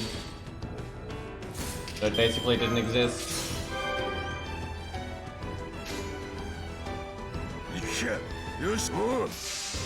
And the book got absolutely destroyed here. It's just a child. That's not a child, that's a book. Don't you lie to me.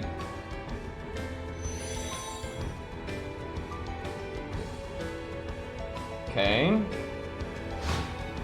So we need Martha on this square. I think I gotta back up one. Don't kill me, Martha. What the fu- What? And then BB blocks the- This is bullshit. This is absolute bullshit. They're just trying to stop me from getting the loot. I like how... That is so bullshit, dude. What the fuck? Let's see. That's 2 squares either way. If I back up again, though, I'm not getting in there. Like, what the fuck?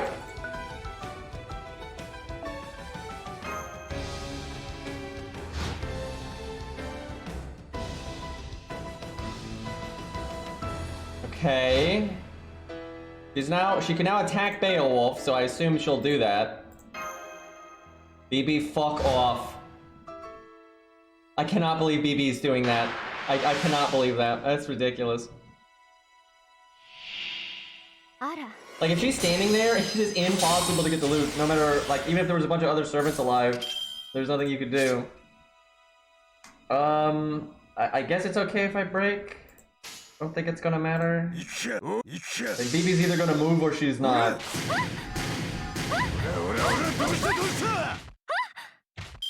We have to sack Beowulf though.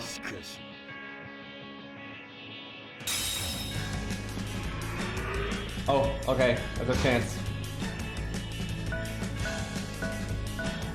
Why did I go there? I could have gone there. Oh my god.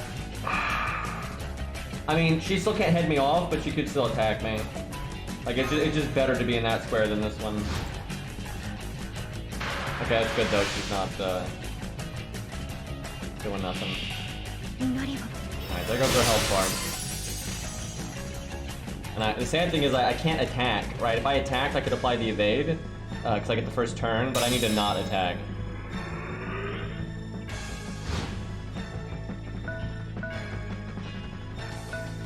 I'm not gonna run for it. See, I could be in this square right now. Although I guess I'd get it next turn either way, so it doesn't really matter, but still. There was no reason to do what I did. So lame that I have to sacrifice Beowulf. He could kill her so easily. But I have to just sit around doing nothing. Otherwise, game will end. Oh shit, he lived. I need to not kill her. We gotta do a really dumb combo. That is as low as it gets, I think.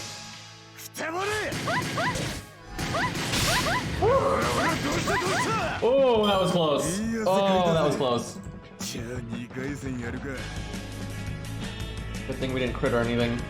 Yeah, you better run.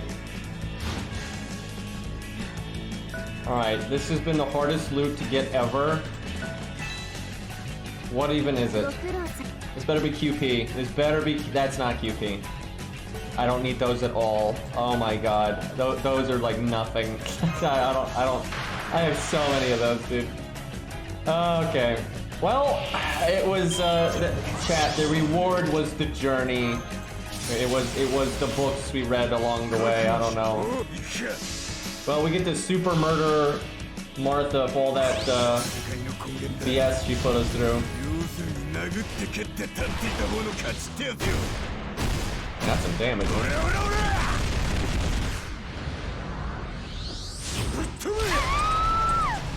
Let's see what that was total. 221, not bad. And you could have done Buster. I don't think we lost a single unit that time. That's kind of weird. We weren't really trying to be more meta on that one, but we, Mordred didn't even lose a health bar.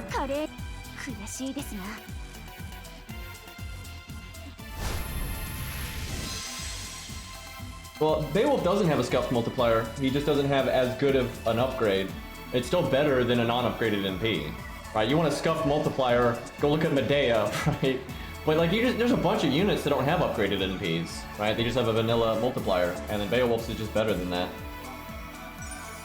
They basically got a half buff, and a half buff is absolutely not scuffed. It's just not as big of a bonus as someone else might get. But plenty of other units just never get a buff, so.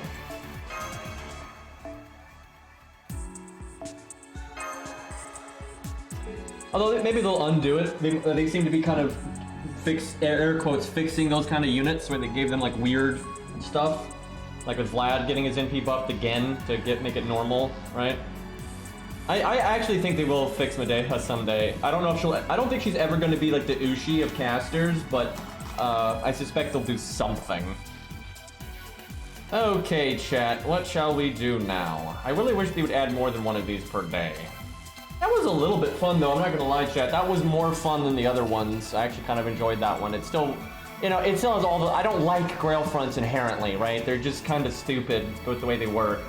It's like you get cheese or you cheese them. That's basically how they are. I just don't find that super enjoyable. But that was kind of interesting, just with the, there's a bit more at play there than normal.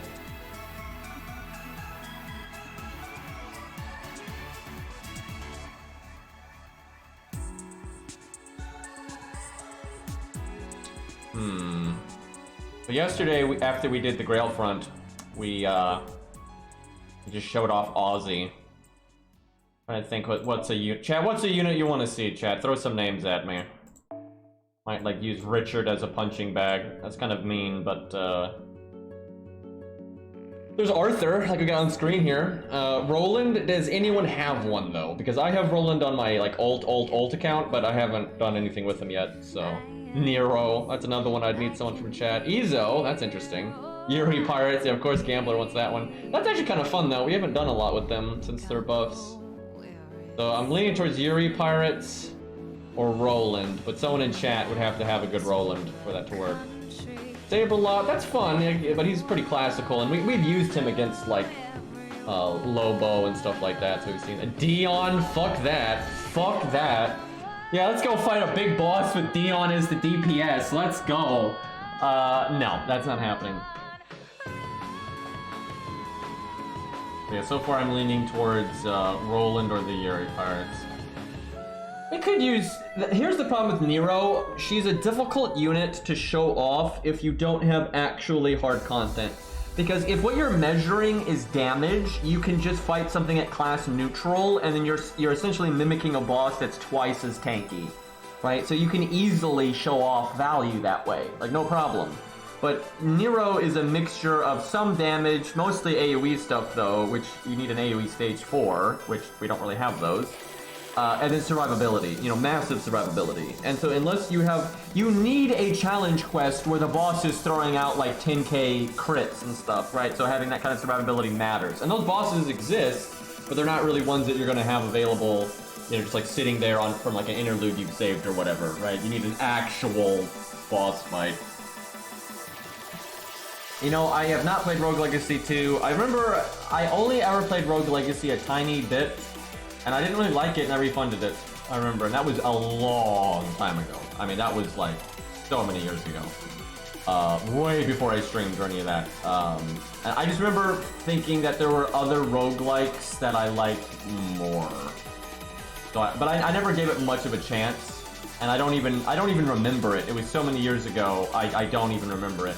And then I don't know what the sequel is changing, so maybe I should check it out. I just remember when I saw that the sequel was releasing, I just remember not really caring about the original, so I didn't really look into it.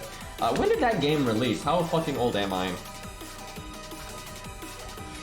Rogue Legacy release date. Please don't give me Rogue Legacy 2. Okay. It was 2013. I mean, that's not as long ago as I was thinking, but that is obviously way before I streamed, because that's almost 10 years ago. Alright, you know what? We'll go with Yuri Pirates, because we haven't used them too much in a team setting, and the problem is, dude, we're 1.2, then the 0.2 matters, right? Because, okay, let's say you're counterclassing, alright? So let's say you're using an archer against a saber. 1.2 million HP is not going to end up being that different from a million, right? But if you're at neutral, 1.2 million HP is a lot more anyway, and then like 200k is actually a lot now. So this is going to be really shitty for them. They're more of a burst unit. They're not really a just keep going and going and going kind of unit. Alright, Gambler. I think I have you added on my list. Man, Hex got that Lu Bu though. King Potato Chips. Yeah. That's a damn interesting one, though, I will say. This is a pretty stacked unit. Alright, where be Gambler? Wait, is Gambler's name different in game? I forget. Because Gambler always makes my life so difficult, because his name on Discord is Running with Tiamat in my mouth. Because that's a thing. And then in chat, he's Gambler. And then, okay, it's Gambler in FGO as well. But yeah, it's always a confusion. So I guess all slot, yeah, there we go. Alright, 10-10-10. Okay, I'm guessing he's going to change the command codes to like anti-dragon, so I'll wait a second for that. We'll make the team. Chat, do we want... where do we want to be at with the budget stuff? Like maybe we allow 4 stars just to make this a little faster. I'm not sure there's many 4-stars that would actually help here, though, to be honest. I just typed in Yuri Pirates instead of their actual name. That, I've done that before. Like, I've typed in all kinds of, like, random nicknames before instead of the actual unit, and I'm like, wait a minute. Okay. Woo, yeah, that's not gonna happen. Woo would be helpful, though, but I've never leveled my Woo, and I don't plan to anytime soon. Well, I typed it into FGO. I typed it into FGO Wiki, not to Google, so we don't have that problem.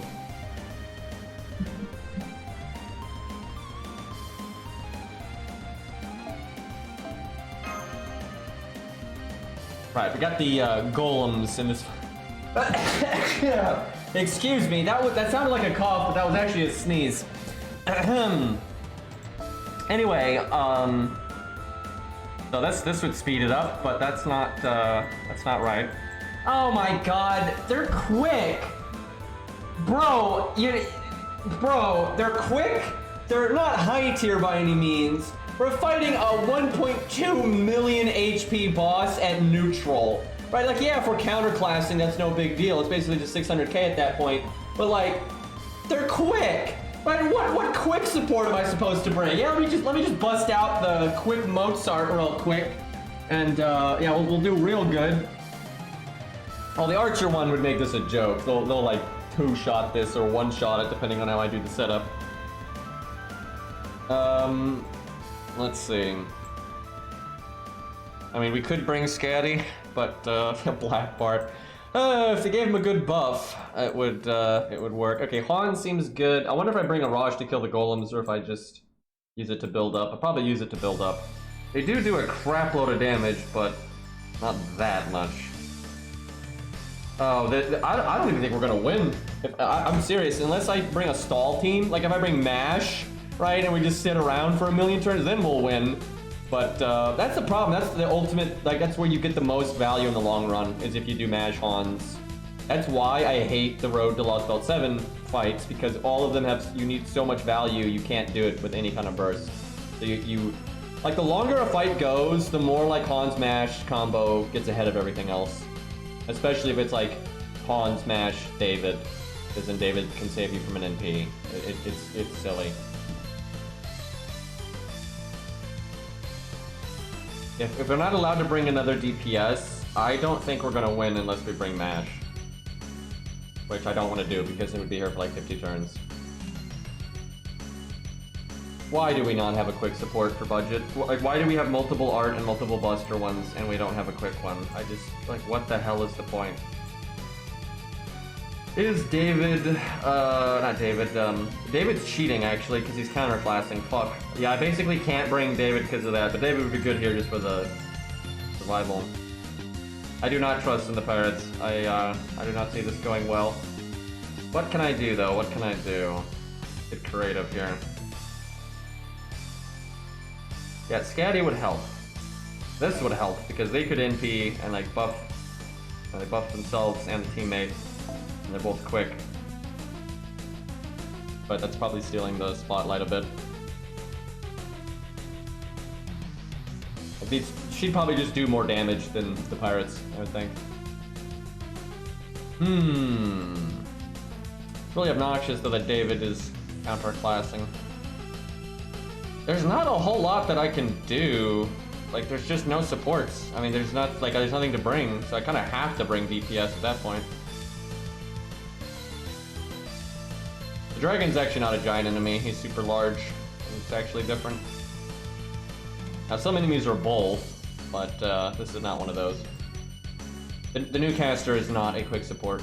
Like, he is, like, wow, he gives you 20% quick up. Oh wow, this is so helpful. Like, he is such a bad support. Like, he's not supposed to be one. He's supposed to just have a little support on the side while being an AoE quick battery caster. Like, that's what he does. Like, he's so fucking bad. If you just put him on the team to support another DPS, it is completely useless.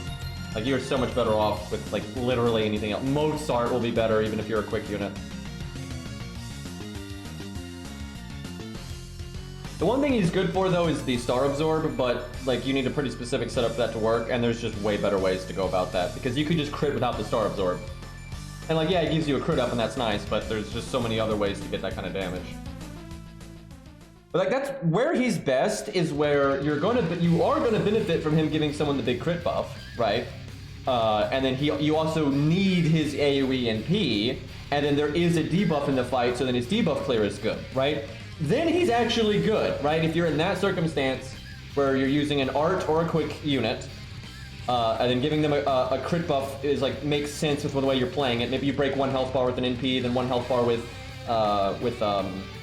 the crit, and then there's an AoE element as well, like there's side enemies, so then his NP is good, and then there's a nasty debuff, and he can like see. Then he's good, right? Then he's good, but that is very, very niche. That does not come up very often. Yeah, he's not that good.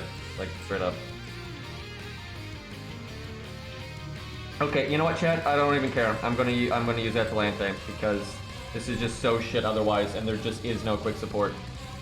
Like, it's Alex, and that's useless as well, so... Fuck it, you can't stop me. The problem is, Hans could actually die to the golems at the start if this doesn't go well.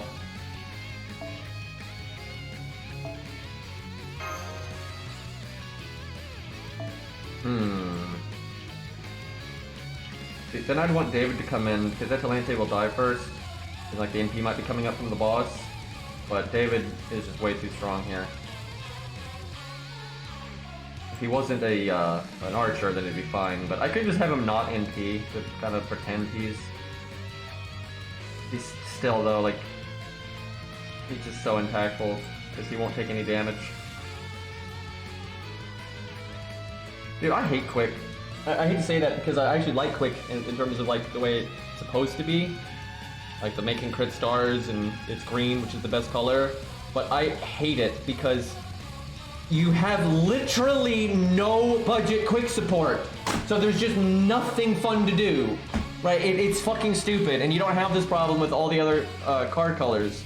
Like, it's just dumb. And so many of my favorite units are Quick too. Like Billy's Quick, Koo's Quick. Right, like, and then there's just no budget supports to use with them. So you either solo, or you use no supports, or you use Scatty, or and Woo, or shit like that. It's so fucking dumb.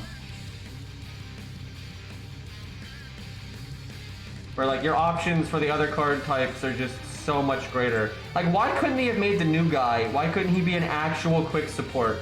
Right? Like, I'm about to use Asclepius, just because, you know, David will like steal our thunder, and then like, what else am I going to use, right? Like, where the hell is the damage? Well, it's not really the weakest card type, because it's actually the strongest NP. The way the NP multiplier math works out, it's actually the strongest NP. But obviously it's the weakest when you just like click a quick card. I think it's just an oversight, to be honest, and they just don't care enough about low stars. Like, back in the day, they just happened to not make one. Also, and this is not an oversight. Early on, they were afraid of Quick, and rightfully so, because Quick Up is broken. That's the thing, Quick Up is the best up in the game. That's why Scatty didn't exist for so long. You had dedicated, because right now we have no dedicated Quick support for budget, but we do for non-budget. But for those that have been playing the game for a long time, you'll remember, we used to not have a Quick support, period. And that was on purpose, right? That's because they were aware of how dumb Quick Up is. Because it is. Quick Up is stupid. It does way too much, right? Because like the amount of damage up it gives you is the same, regardless of the weaker Quick, you know, base damage. And then, so basically Quick Up will like give you lots of damage. And then you make lots of NP, because Quick cards make decent NP. And then obviously you make the most stars. So now you do everything. Now your Quick cards are doing big damage, they're making stars, and they're making a lot of NP. It's the only one that works that way, right? If you do a bunch of art up, yeah, you are getting a lot of good stuff, you are doing a lot of damage, and you're refunding really well, but you're not making any stars. So there's at least that, right? Where Quick just does everything at once. Where Buster Up is actually the worst, because all it is damage. I mean, technically it boosts Star Gen 2, but generally Buster cards have such a low hit count, it doesn't matter. Like, it matters for like Scath and Gilgamesh, right? And Scath is a quick unit, so you're not really gonna give her Buster up anyway. This is so lame though, that I'm just like sitting here and I can't make a team because there's nothing to do. There's no team to make. And obviously unless I, use Scatty, but honestly, I might use Scatty just because it's more fun, and I mean, this is stupid. There's literally no gameplay here. It's like, you're just gonna be sitting around with Hans buffs. Yeah, fuck it. I don't care. It's not like I need to beat this with budget units or anything. I've done that a million times, so fuck it. We're unleashing the Scatty, and double Scatty's broken, but single Scatty's not. It's not a problem. So I don't even feel bad about this. You know what, chat? I'm gonna be even worse. We're gonna super scope, so she can just show up in NP. Can't stop me, chat. Actually, I wonder if I should do that.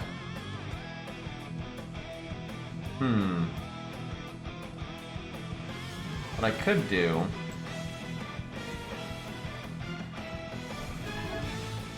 Okay, this is more fun. Now we're getting somewhere.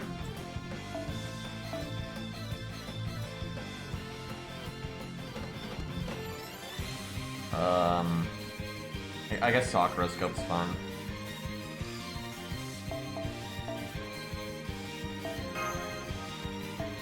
And then honestly, you're probably not going to get to that final unit, but if we do, we just want like last second oomph.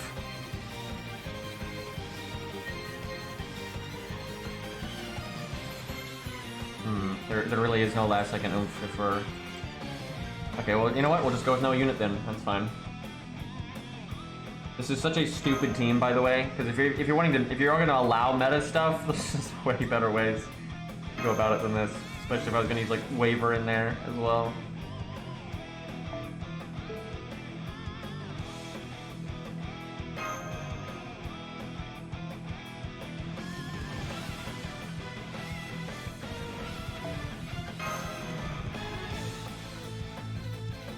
Yeah, the thing is, you don't want to use Scath to generate stars, right? And if you do, you're going to do it through a quick chain, right? Just the 10 stars from the quick chain, and then like command codes. Like, I mean, you can... Okay, so here's the thing about Scath, right? Let's say you're using Scath, right, with Scatty and shit like that. Like, hell, I could make that team on stream here if I wanted to. But if you want to have her make stars while she's at it, what you're going to do is you're going to give her like star bomb command codes, and then you're going to look for like a quick chain. That's just way better, because you're going to want to do her quick up and do the NP and do all that stuff anyway. Like with Buster Up, all you're doing is making her 2 Buster cards better, where quick up is making her NP better. That's just way, way better. Now for real, if you're a big Scath fan, right, and let's say you're going to use Scatty and Scath and that kind of thing, then you should put Star Bomb on her quick cards to make up for the low hit count and stuff, right? Absolutely. But it's not... Scath is not inherently the unit you jump to for like, yeah, let's make some stars, right? Although to be fair, you don't really use many units at all to make stars through quick cards. It's generally through doing, stars per turn. But this is a real thing, and actually, I think people have kind of forgotten about this. This used to be a pretty standard kind of setup for challenge quests and stuff. You would do things like Atalante's NP to clear trash going to the boss, and now she made so many stars that then Jolter is guaranteed to crit. Right? Stuff like that used to be a thing. And you could do like, let's say Darius is at 90% NP or 80% NP. You have Shakespeare give him his battery, so now Darius has his NP, and then Shakespeare gives you Stargen up, and then Darius does his AoE NP that has a ridiculously high hit count. And I'm not kidding, Darius will make you 50 fucking stars. If you have just Darius with just Shakespeare's Stargen up and you hit 3 targets, you will generally make 50 or more stars, right? And so you could do that for like to break a bunch of health bars in a challenge quest, and then now someone can guarantee crit after it. So shit like that's actually good, and it's easy to forget about that stuff. And you can even do it on budget teams. There are budget ways to make stars through like weird means, like a Buster NP or a quick NP. And then do value, break bars, clear trash, whatever, and then lead into a big crit turn. That's a very powerful thing to do. Yeah, big Stargen up can be kind of crazy actually, because it can make any NP with a decent hit count make a bunch of stars. Alright, do I want to wait a turn to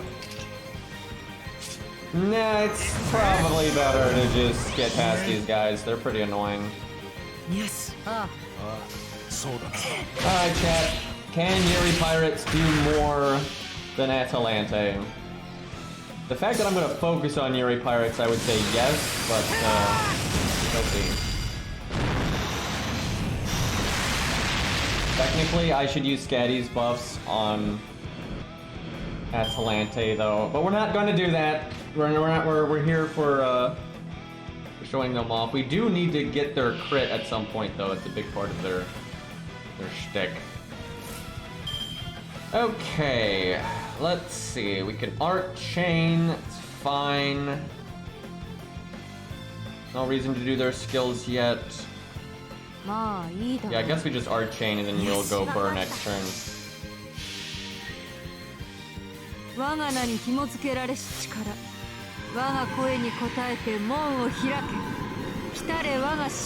that's something. It's a good example of why I don't like Castor Artoria. There just used to be way more like ways of approaching hard content, and now it's so samey. It's not just Castoria though. It's really I'd say Merlin and on. It's really destroyed creativity on high-end teams. You know, that's why I like Budget, because Budget still has some degree of creativity. But the problem with Budget is actually the opposite. They don't have, like, they have a couple of areas where, like, they have something that's too strong and it ruins everything, like Coup or something. But what mostly makes Budget less fun is they just don't add enough new Budget units, and they're just lacking so much stuff. There's no single target Buster Rider. There's no single target Art Rider. George doesn't count, don't bring that shit up. There's no single target Caster, period. There's, like, there's so many things that are just lacking, right? You don't have a quick support. Let's see, I don't think there's a single target Buster Lancer. Well, there's Taiga, but not upgraded NP, etc., etc. There's definitely not a single target Art Lancer, right? That doesn't exist. There's just so much shit that's missing. Like, there's so much shit that's missing, right? You don't have like a budget Lee, right? You don't have that. Yeah, Gareth, that's fair. Yeah, Gareth is fair. Although she is 2 stars, so it's still not that good of damage. But there's so many card colors though for like AoE or single target that are missing, and then even if they're not missing, their only option is shit. And then, like, you know, it's not like, oh wow guys, we have one single target Lancer Art, right? So therefore we never need another one. Like, what are you talking? Like, then you're gonna have like that same criteria, but then one's like got, you know, utility, one's got survivability, one's got you know, hard survival, soft survival. Like, there's so much more than just having literally one, right? Like, so we need like so many more budget units. Yeah, there's just so much shit that's lacking, especially for a Buster, weirdly enough, actually. But yeah, then literally no quick support. It's like, what are we doing here? Okay, so give this to them because that's the point. Do this. Someone wants to crit here. I don't want to do this. Honestly, if I had just buffed Atalante and like we would, dude, this is why this is bad, right? What would have been better here is if I buffed Atalante, don't even use their NP, have Atalante do her Star Absorb, right? And then she's got Scatty's crit thing, and then you just do Buster NP quick, and you're probably going to crit. And then you do the attack up. That's way more damage, right? And then you just NP later with Yuri Pirates for like whatever the fuck reason, and like that's just way better. But let's see here. I don't think I am gonna do the crit thing this turn. There's not enough here. I guess we'll quick chain. Yeah, that's fine. Put the defense down, please don't crit me. I have no idea what the Yuri Pirates overcharge is. Oh right, it's the more damage at low health, which is going to do absolutely nothing here because we're at full health, so I guess we'll do it the other way around. I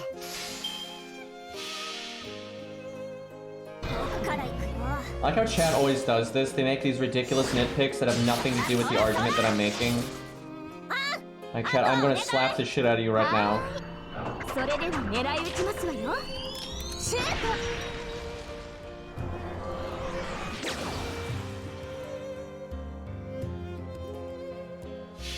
Like, if you don't know what my point was, that's a bigger problem.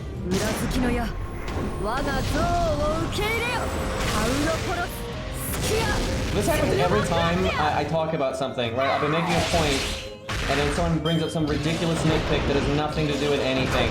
Like, oh, gotcha, I don't give a shit. Like, that has nothing to do with anything.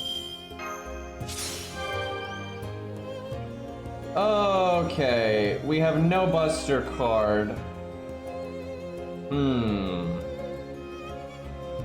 I really need to do Atalante's Evade, but I don't want to use the skill yet. The deck did not particularly shuffle in the way that I like here. Honestly, I don't think I do the crit skill. Gotta wait for a better hand than that. Yeah, Atalante, if we just buffed Atalante there and then had her do a Grave Chain, the attack up and the crit, we'd be way farther along in the fight.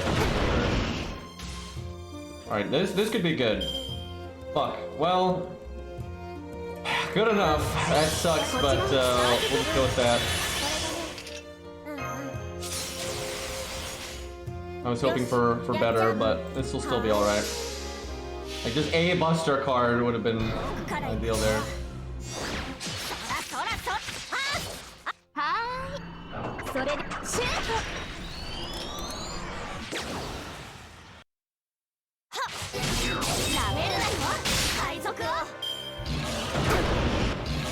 Man, I didn't get like to do Atalante's skills there. I should have just evaded.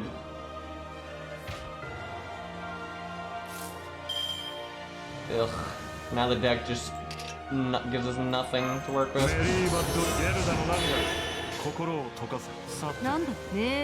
We could have done so much more damage if the deck had just shuffled better. We missed most of our value.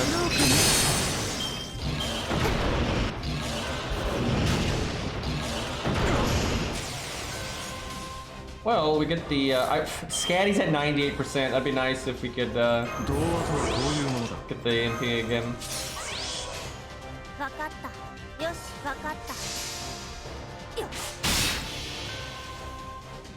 This would have been a lot better if we had done it sooner, because we don't have the other buffs now.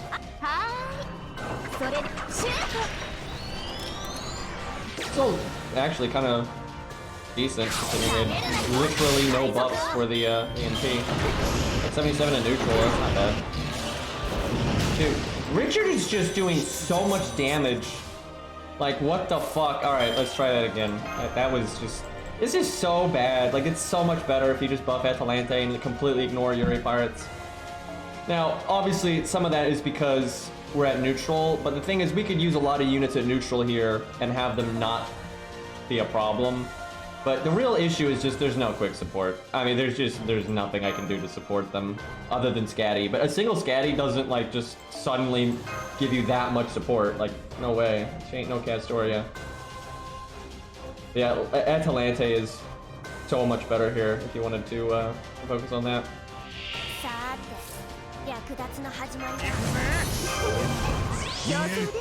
Oh, this is depressing.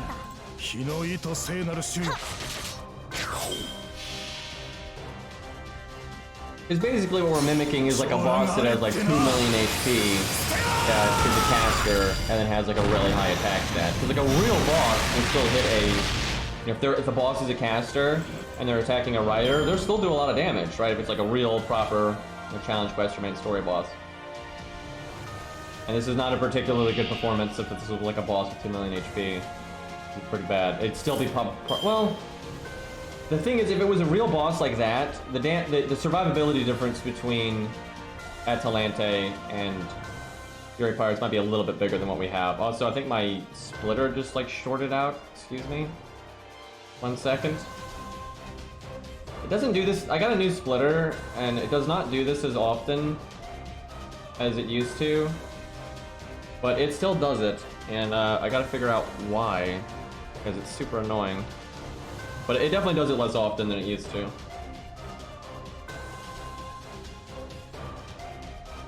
Well, the thing is, it is fair because, like, Berserker, it's not entirely fair. Like, okay, let me explain this. Berserkers always counterclass. That's just how they work, right? Unless it's a foreigner, they're always getting their counterclass damage. But the difference would be different if this was like a caster boss that had 2 million HP, because Atalante's damage and survivability doesn't change. It actually goes down. Right, her damage doesn't go down, but her survivability would go down if it was a I mean, that doesn't make any sense, but it does. So if this was a real boss, right? It's not like a fucking interlude boss. This thing's attack stat would be much higher, right? And I'm mimicking the extra health in that by not counterclassing, right? That's the whole point, right? We're kind of artificially making this a real boss by not counterclassing. But if it was a real boss, right, it'd be roughly the same for the Yuri Pirates, right? In terms of their survivability and damage, depending on how difficult of a boss, but it'd be roughly the same. But it'd be worse for Atalante. A real boss will kill Atalante faster than what we're seeing here, right? Like, if it's an AoE boss. Obviously, if it's a single target boss, then it's not really the same thing. But, like, if this was some big, like, new boss, right, from an event or challenge quest or main story, and it was caster, had AoE attacks, had 2 million HP, generally the amount of attack stat he would have would kill Atalante faster. Atalante's damage would be the same. Yuri Pirate's damage would be the same because we're, you know, just because of the health thing, it wouldn't really change, so. Well, I guess Atalante's damage would go down proportionate to the health, right? The damage numbers would be the same, but like Yuri Pirate's numbers would be bigger, right? That's the better way of looking at it. Like the damage in Atalante doesn't change, but you know, you would be doubling Yuri Pirate's damage. But then obviously that's getting countered by the boss having double health, so. Yeah, it's really hard to test Berserkers, essentially, because of that. You need to have a real boss to test a Berserker, right? And then you can, right? Like if you're fighting a challenge quest or a main story fight, then it's no problem. But because the thing about every other class is you can mimic a hard fight by playing a neutral, right? You can literally double the difficulty from a normie content. But there's really no way to use normie content to test a Berserker. And that's why we don't generally do it, because there's nothing you can do. But yeah, in terms of testing at neutral, yeah, there's no point in testing a Berserker at neutral because they're never going to be at neutral. So really, just Berserkers are hard to test. That is just, it is what it is. Unless they added story replay, then it would be easy. But yeah, they don't like fun, so we don't have that. Do I want to NP right now and waste the battery?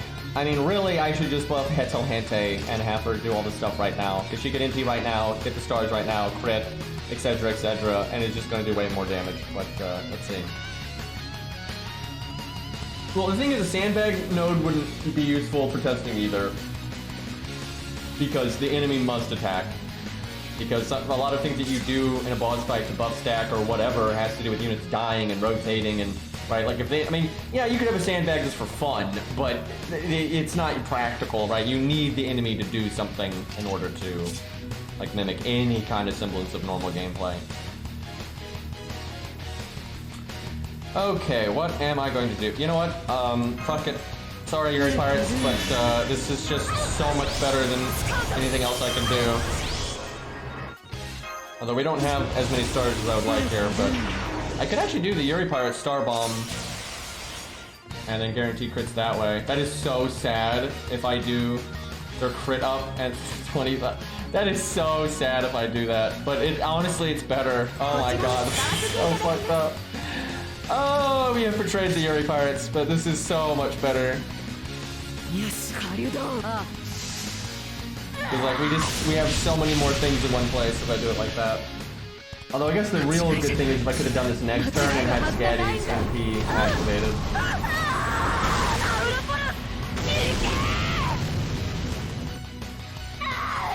And see, now Yuri Pirates should have just been a support unit, like Han. If his stars would have been enough. And then he gives you crit up. And then we would have done even more damage. It's just, there's no way to make Yuri Pirates all that good here, sadly. Alright, they can go burn next turn now. I mean, they'll do something. They'll put some damage in here. It's not their crit.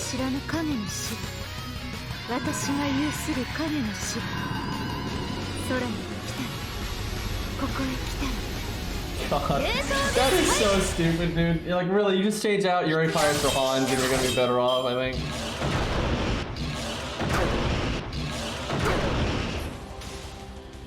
Because you'd keep getting the stars from Hans too. You'd have had enough stars that turn and had a crit buff, and then you keep getting stars for the following turns.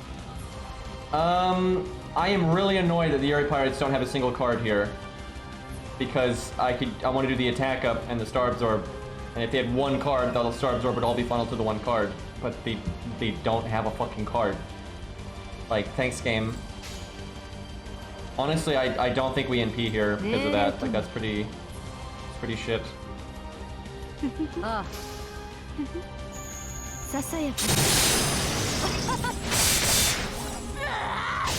Gotta say, some of this is not Yuri Pirate's fault because there is just no quick support, especially, you know, in the context that we're doing this in.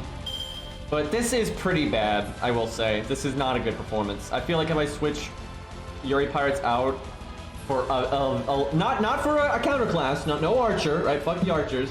But if I switch Yuri Pirates out for like any number of quick stuff, it's gonna be better than this, I think. I mean, this isn't terrible, right? Because in neutral's tough, right? Because again, at neutral, this is essentially like a 2.4 million boss. You know, that is a lot, but still, this is a little yikes.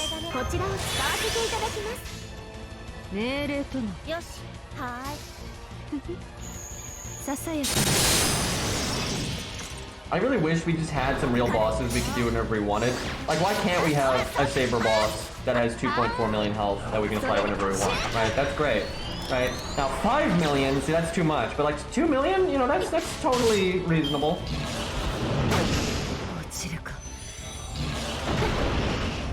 Although I would totally use Ku on an archer boss with 5 million health. I wouldn't be too worried about that, but that's Ku stuff.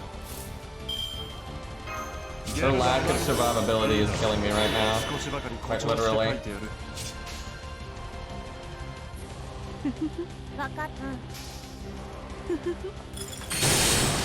Honestly, they're gonna lose again. Like, you could win if you put a unit in that final slot, like absolutely, but they're just gonna lose again.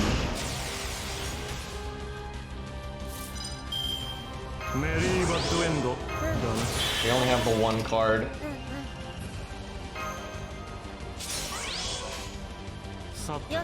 Like, they just not enough gas here.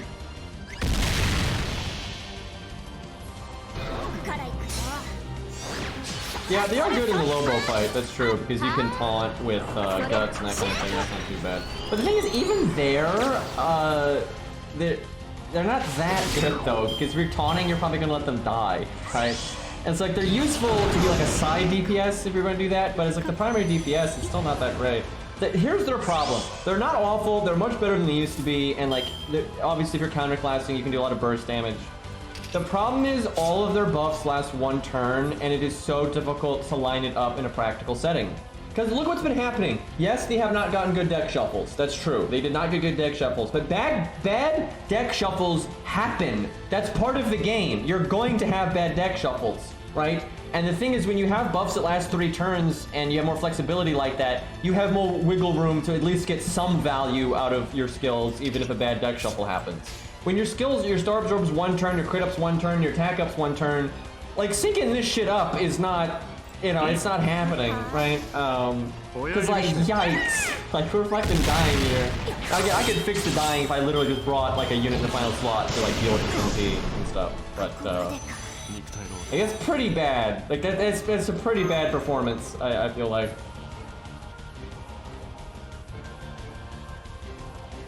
Yeah, if you lowered their skill cooldowns, that would help. Now, I will say, it's easy to look at this team and be like, wow, they're losing with Scatty, how pathetic. That's not entirely accurate because, again, one, they're at neutral, and a single Scatty is so much less good. Like, Waver is better.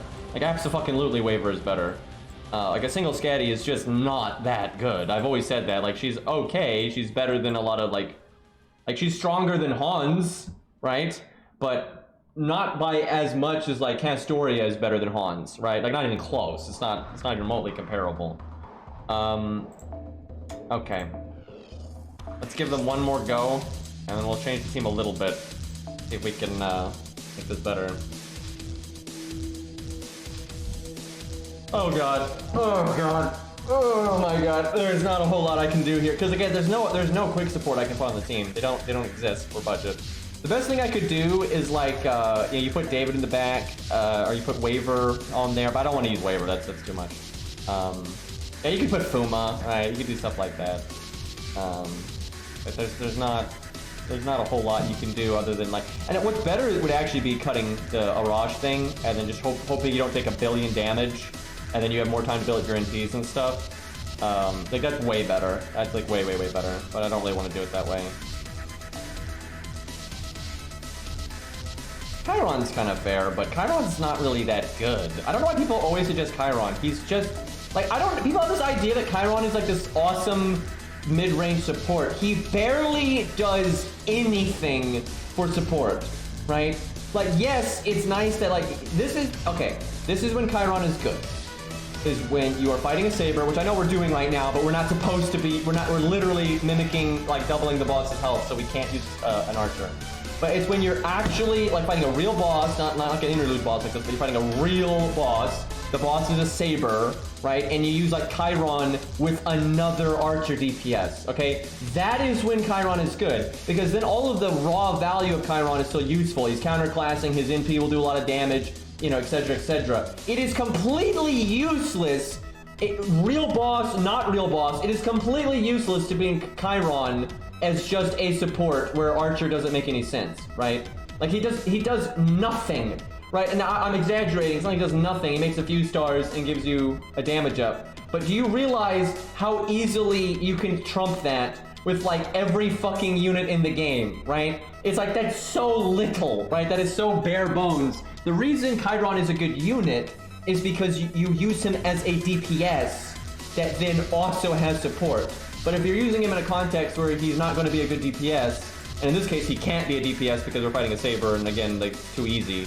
Like, I mean, chat, here, real quick, to articulate what I'm talking about, because I think some people fundamentally just do not understand why we're not counterclassing, because this isn't a real boss. Look how stupid this is going to be. Right, like, let's see, literally anything quick. There we go, we'll go with the old Sith. I mean, this is going to be such a goddamn joke, right? Like, this boss is just not even remotely difficult enough. Like, now I'll use Chiron. There we go, this is just gonna be so, I know Chiron actually is not meta here, like, absolutely not. But you can see what I'm saying. This is just gonna be such a fucking blowout, right? Like, this is an absolute joke here. We'll still do a Raj, just to, like, negative a unit.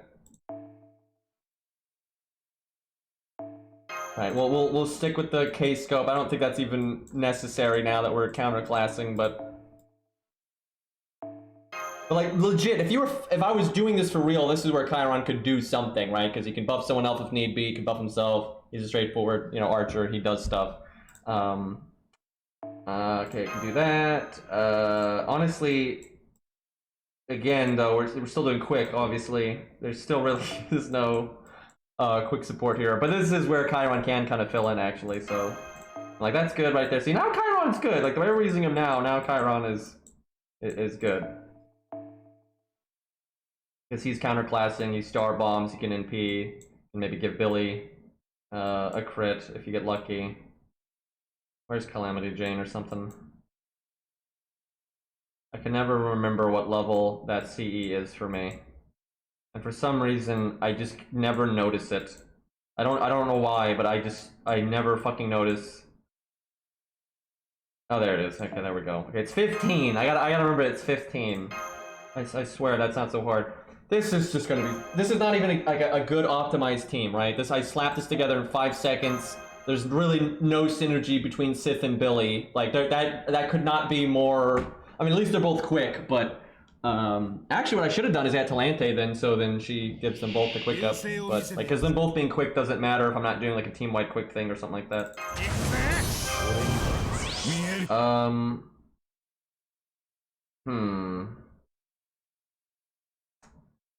It's really annoying how this first wave, like I don't get any NP out of it in, like, a good way. But I guess I'll just do this. I mean, I, like, want to save it, but I'm trying to think if I want to use Sith's stuff here. I could do just the 30% battery, so then she can just NP right away. That's fine. But I could do it next turn, so you actually get the... I don't really care about the NP seal. Okay, so then do that. 行くよいいだろう。食らえ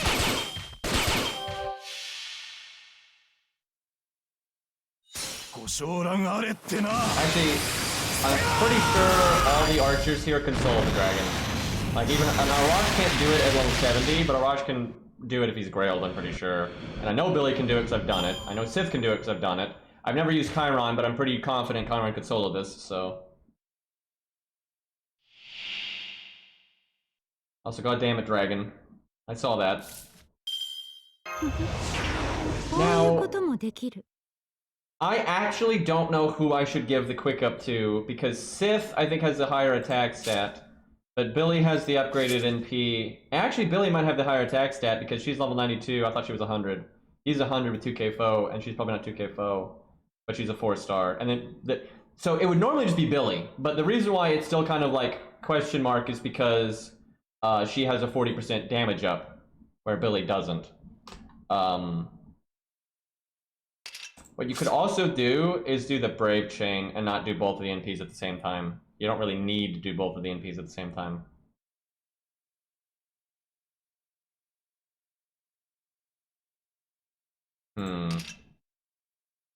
So what I could do is I could scatty. I could scatty NP, Sith NP, Sith quick card, and then hope Billy gets cards. Billy has used his 2 quick cards. Billy has Buster Art next turn. No, wait, no, the deck shuffled because Arash died.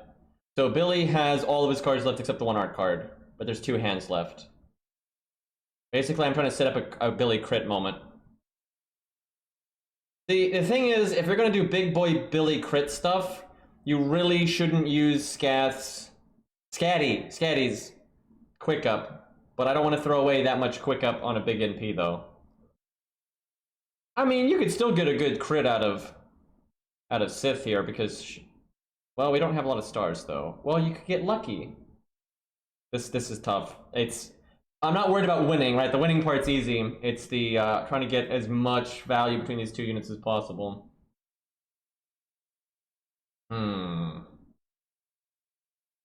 Okay, I feel like no matter what, Sith is going to NP this turn. That part's happening. Yeah, the pain of using 2 DPS. It's not a pain though when the unit, the support has, you know, AoE stuff. But we don't have that. I think we're gonna save the quick up.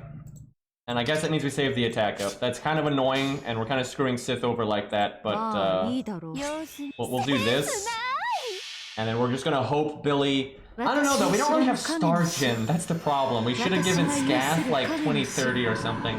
Because it's gonna be hard for Billy to crit. Because we're not doing a lot to make stars. I kind of forget how many stars Sith makes with her MP.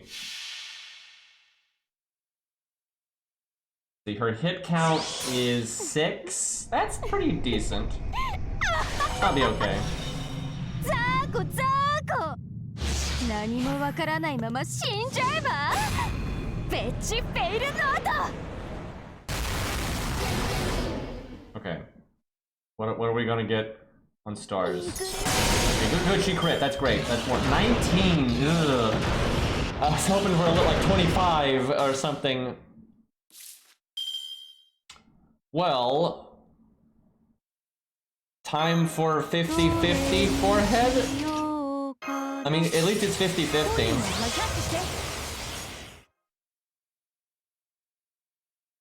She could NP again, actually, if I want to, but I think we want to go for the burr.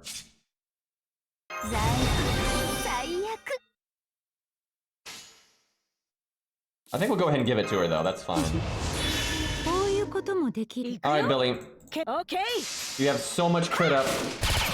Fantastic. Oh, fantastic. We just had like 10 more stars. This would have been fine. So like 2030, right? If we had 2030, this probably would have worked out.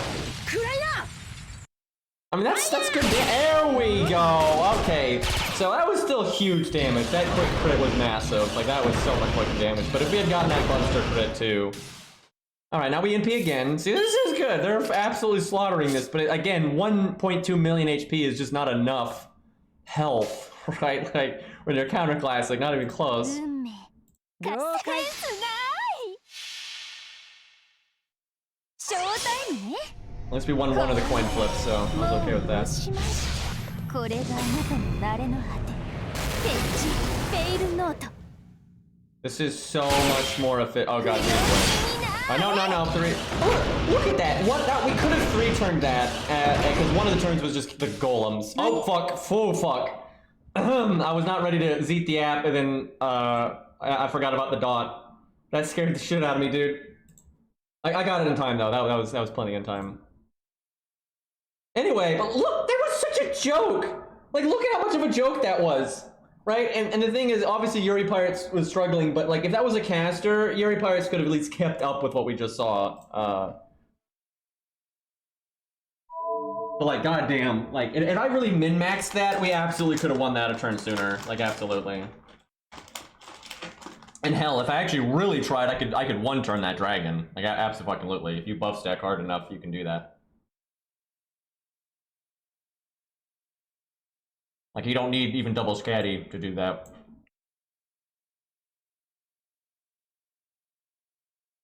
I'm not gonna lie though, chat, that was actually kind of fun.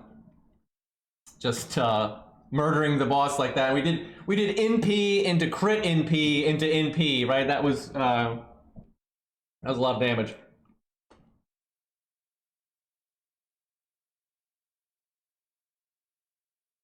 And I made that team in like 5 minutes, so it, or not even 5 minutes. So I just clicked something random on the support list there. But yeah, that's why we don't counter class, because like I didn't have to put any effort into that, and we just absolutely destroyed it. Chat, I don't think I can make Yuri Pirates work in a team setting here without busting out the higher rarity stuff. I don't think I can. I don't got what it takes, chat. It's just, they're not good enough to do this at neutral in a team setting, like, unless you use really, you know, high-end stuff, or one of the other DPSs carried them, right? I can just make David or whatever, then you're fine, but that's cheating. Because, like, clearly they're not doing anything at that point. Do you mean Scath? Like, using Scath against the dragon would be super hard, because then the dragon has, what, like, 3.6 million health? But then its attack stat is insane. Because you could say, oh, 3.6 million, you could do that with a Lancer. But the boss is now doing just, like, I mean, it can easily one-shot Scath in 1 turn. So you're now fighting a boss with almost 4 million HP that is hitting like Gajuna with AoE attacks. That is not going to happen, right? Like, not like, no fucking way. Like, good luck. I mean, you could probably do it if you got really bullshit with the supports, right? Like, the absolute best supports in the game. Like, it's Scath and then 5 of the best supports possible. Rider Kentucky. Now, that's more interesting. Okay, let's see here. Chat, do we want a Grailed one? Or do we want a vanilla 80 one? Because someone probably has a Grailed one here.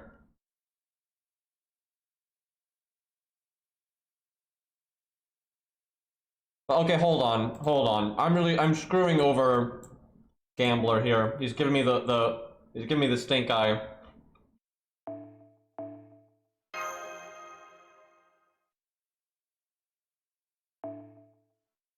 I mean, I could bring Mash, and that would work, but that is no credit to Yuri Pirates. If Mash just helps you stall it out and not die, and you NP like 40 times, that's nothing, right? Like, you could do that with anyone. I'm not kidding. You could do Mash Hans with almost any DPS in the game, and you'll beat the boss eventually, right? That is no credit to Yuri Pirates. And that's why I don't like Road to Lost Belt 7, is because almost every budget team that will work, it involves that kind of gameplay. Like, here, right here. This is the goods, right here. And then, like, that is so broken, right? This is one of the best long-term value setups you can do for budget, right here. Especially if you're fighting a Saber, but even if you're not, this has like in 1 turn, obviously it's not as much value as a lot of other setups, But in terms of living and doing damage and just like getting it in sooner or later, this is like as good as it gets. Because you have healing, a lot of it. You have defense up, a lot of it, because Mash has her NP and her first skill and Hans' NP 80% of the time. And obviously Hans heals you, right? You get probably the healing from the Mystic Code. You get a little bit of healing from David. And then you've got your hard survival from your Mystic Code. Sometimes you have so much defense up from Mash that you don't need hard survival. You have Mash's invulnerability, and then you have David's team-wide evade. This is basically what I've used for every Road to Lost Belt 7 boss fight. Like almost every single one of them I've done this. I think one of them I did, where is it? I think it was like Surtur or something. I did, where is the doctor? There we go. I did this, which is very similar, right? And it's just dumb. Like it's just boring, right? And then yeah, you could put a jump fart from like your support list. Because that's the thing. Technically, when you're fighting a hard boss, you can always, summon something from the support. Well, actually, not always, but often. Like all the Road to Lost Vault 7 stuff, you can summon something from the support. Okay. I have to give this though my no Mash, because again, that's nothing to do with. There's no synergy between Mash and Yuri pirates, right? That's not a thing. Okay. So we're allowing Scatty, but only one of it. Because if we don't, this is just so bad. That's true, the Surtur fight did force Sigurd, so that one you wouldn't. And then it's good to be able to, beat it on your own without the support, but it's just boring, right? I'm not really criticizing the budget units, I'm criticizing the boss design.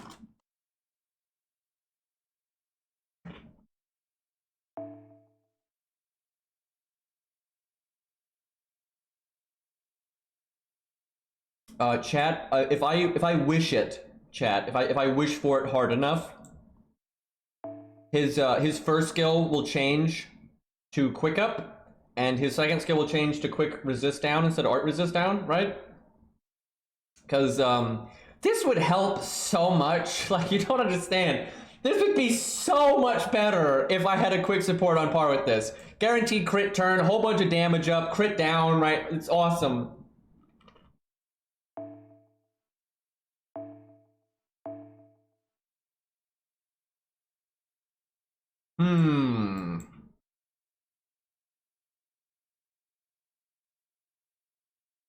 Chat, I just don't think this can be done. Like, for God's sakes, I'm cheating so much.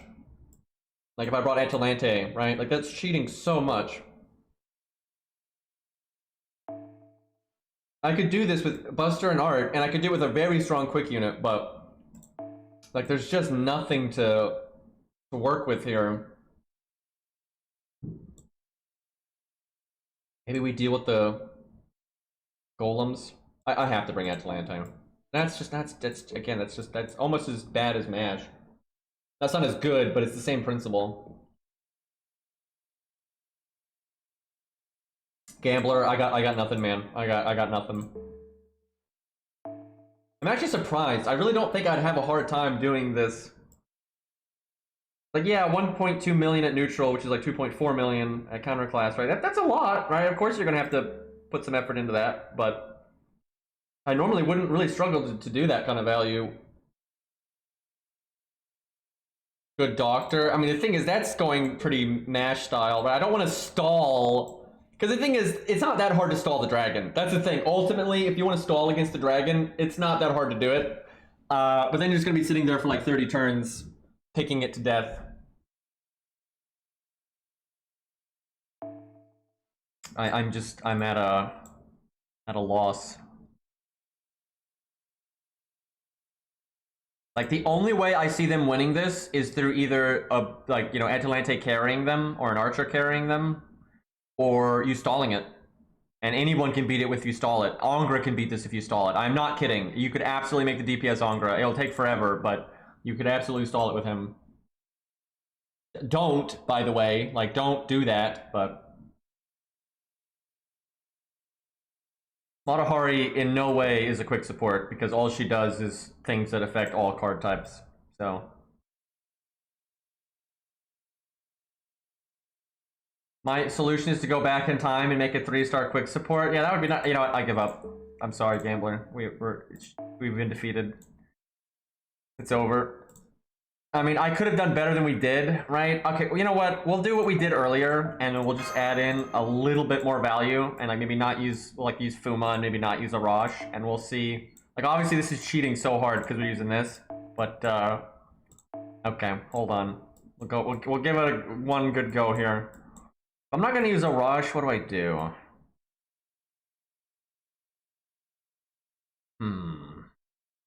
What if I brought? Oh, here we go. Here we go. And then we'll let George die. So we're basically doing the same thing, but we're gonna get our NPs smoother. That's fine. I think that's fair. Okay. Yeah, we're not dead yet. All right, hold up.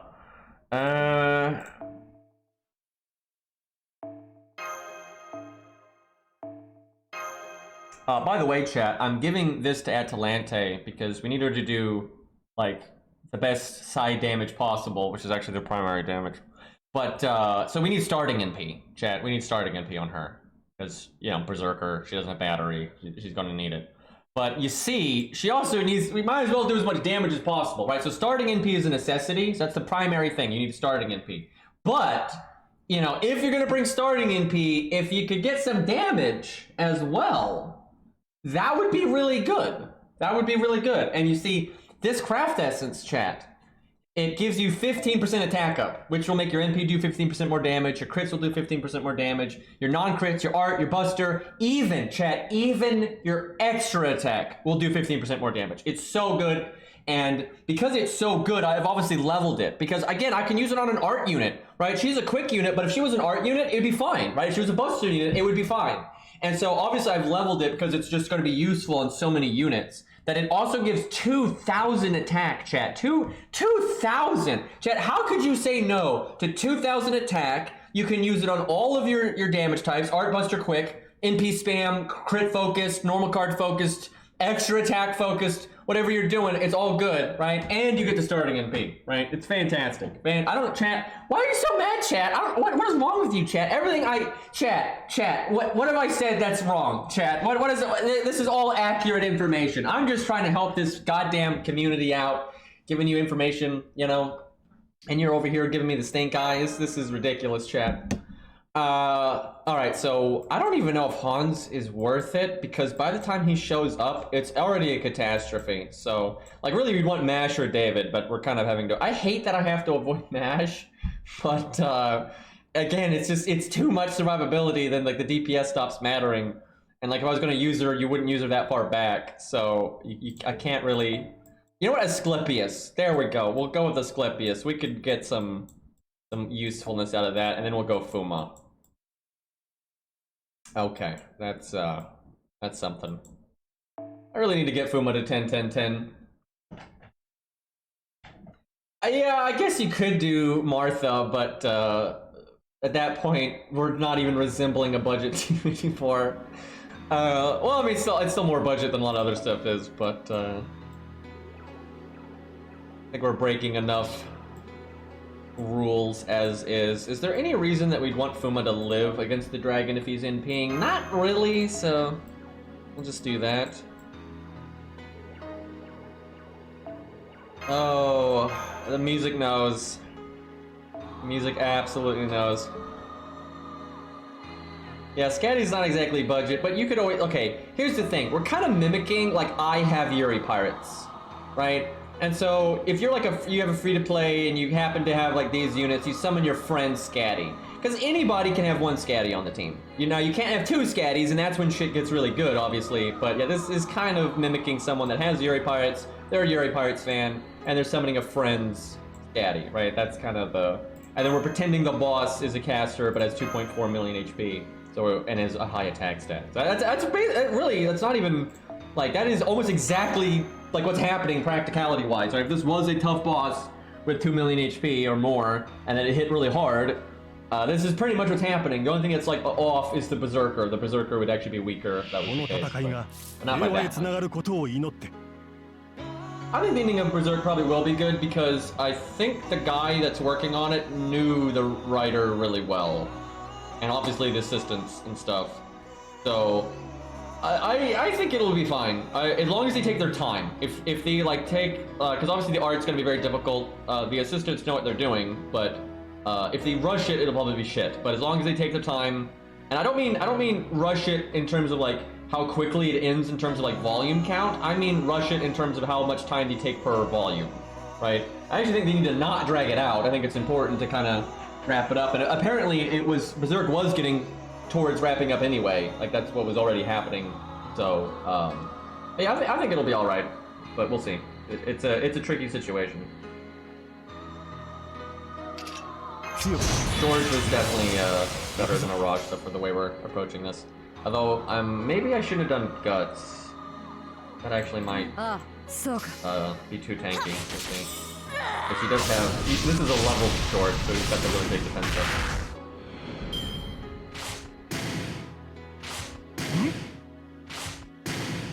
Yeah, I shouldn't have gutsed.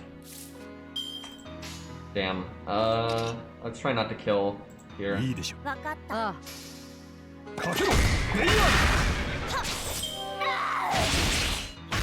Shit. Fuck! Oh my god, dude. Okay, the guts was such a mistake. Can I not kill again? No! Oh my god, I fucked it up. Oh, I fucked it up. If I just not cast guts and I've been more careful on that second turn, I think it could have done it. I just ruined everything because of that. I got that's so bad because now I can't cast Scatty's NP until next turn. It's like that is so bad.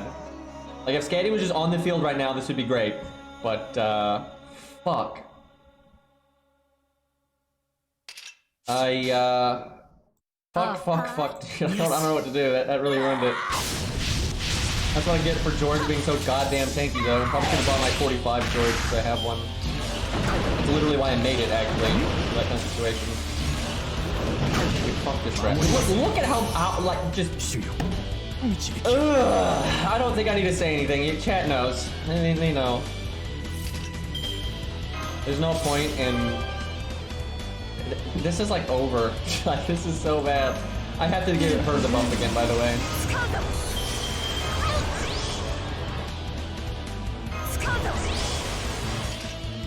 I guess I just don't Scatty NP. What a catastrophe. That is not Golden Sumo's fault. No. And if we just buff stacked her, we could just kill it, dude. I mean, look at that. This is not even a good setup for her. Look at this. Yuri Pirates is doing nothing. Yuri Pirates is doing nothing. No crit up, no stars, no attack up, nothing. Right? Like, and look at how much damage we just did. This would be so much better if it was just an Atalante setup. Look at this, and I can just NP again. Like, literally, what is Yuri Pirates doing? Make it Alex, and you get the 3-turn attack up, 3-turn quick up, so we still have buffs for this next NP, right? Way better. Like, way better. Like, what the actual fuck, dude? This is so messed up. It is so much better if Yuri Pirates was just a support for Atalante. By the way, they're both 4 stars, so. Yeah, no, we had the quick chain, but we couldn't really, it wasn't worth.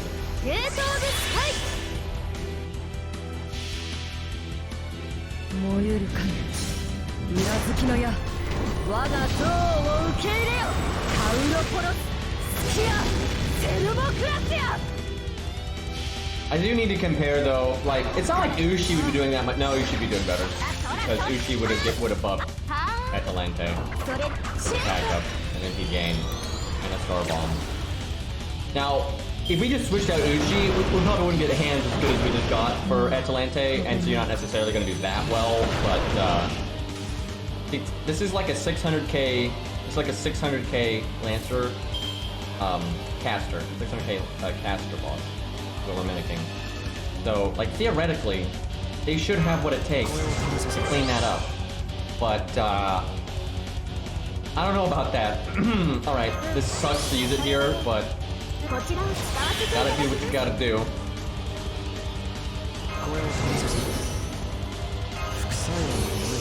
You know what? We do this because we can get guts from Asclepius later. That way we get the NP gain. Okay, good. They need another buff, by the way. Like, they're way better. They're so much better than they used to be. And for real, I will say this. This is how they're supposed to be used. You're supposed to, like, fight a challenge quest where there is one enemy caster or the boss is a caster. They show up, they break a health bar, or they kill one of the side enemies if it's like 6 bosses or whatever. And then they taunt, and then, like, get value out of the taunt for the team, and then die. You know, but they get low on health from the taunt, do big damage, and then, you know, they do their burst, they show up to do the thing, they die, and then someone else comes in. That's how they're supposed to be used. They're just not good enough to be like your primary DPS for the entire fight, generally speaking. They just don't really function that way. You know, I probably should have Asclepius NP'd there, but we can do it for the overcharge. Or I can even wait for the guns to wear off, maybe. And this is the fact that the boss is AoE is actually the big thing that's hurting them. It's easy to not notice that, but that's actually what's hurting them. Because first off, they die way faster, and then you can't use their taunt. That's just terrible for them. So if this was like a caster boss that had 2.4 million HP, but then was single target with their normal attacks, you know, AoE with the NP, that's fine, but that would help them a crap load. I kind of need to NP with Asclepius, because Asclepius is going to die if I don't, but then the guts is going to whip. That's unfortunate, but I think I need to do it. But yeah, Yuri Pirates, they want to come in, taunt, maybe crit as well. You know, first, die. That is absolutely what they're supposed to do. They might win now, though, although it's mainly because of Atalante, but the thing is, before they weren't even able to finish it off, even with Atalante doing all that, but I think we might get it. I would love to use them on Demeter, actually. Because that's a legit way to use them. AoE boss again, though, unfortunately, but I could probably do a budget Demeter setup that involved Yuri Pirates that would be legit. I think that would be fine. That's actually, I would say that's actually a good fight for them, aside from the AoE thing, because Demeter's, each of her health bars aren't that big, so focus on a crit turn does well, right? That's good. Focus on NP when low in health, that'll probably break a health bar, like that's totally fine. Although I will say, almost every rider in the game is good there, because what is important in that fight isn't really the damage you use, it's how you use them, right? Like how Demeter goes well or not well is how you deal with, like, when you break her first health bar and then she removes your buffs, right? Like that's the stuff that matters, how you deal with her having the damage cut defense up. Right, so bringing command codes or bringing Martha or Alex to remove the buffs, like the utility aspect of it is ultimately what makes or breaks the fight, right? Because it's not that hard to meet the damage requirement for Demeter. We're gonna heal here, but will we live? Do I need to evade? I think I evade because even if, like, Fuma's coming, so it should be fine. Focus on NP. I think they're gonna clean up this time. I think Asclepius and all that is enough. Like, obviously, we got most of the value out of... well, not even... Atalante did what? Like 70%? 65% of the damage? Maybe... Wait, she NP'd a second time. Maybe she did more. What do you mean 98%? Okay, the good news is, though, we heal again. And then I can crit down. I think we're gonna live here. And then we definitely win next turn. If she's still alive. And actually, Fuma can probably clean this up. Which, that doesn't count, but like, Fuma would win.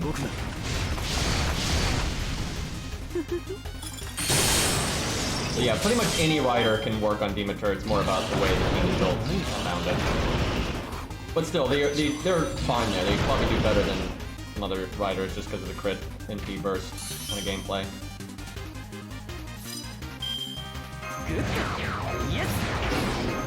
This is actually a really nice turn.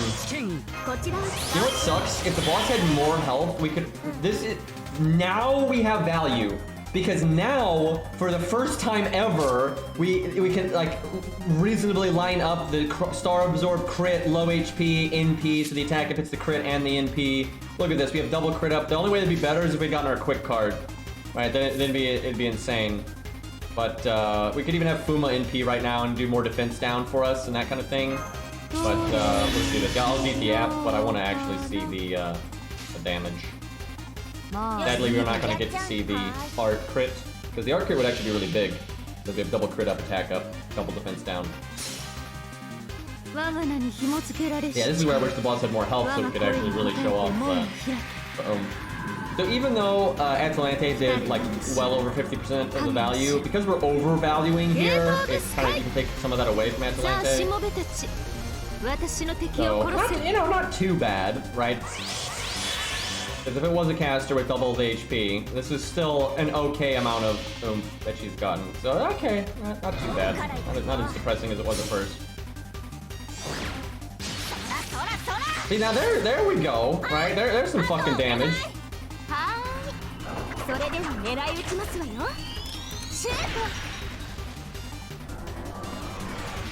Damn, yeah, that was, see, there we go. Let's see gotta see the numbers before I cancel. Yeah, okay. See, that's what I'm talking. We just overkilled super hard. That does eat into, like, the value we got from Atalante, so we didn't need to add as much of it. So, okay.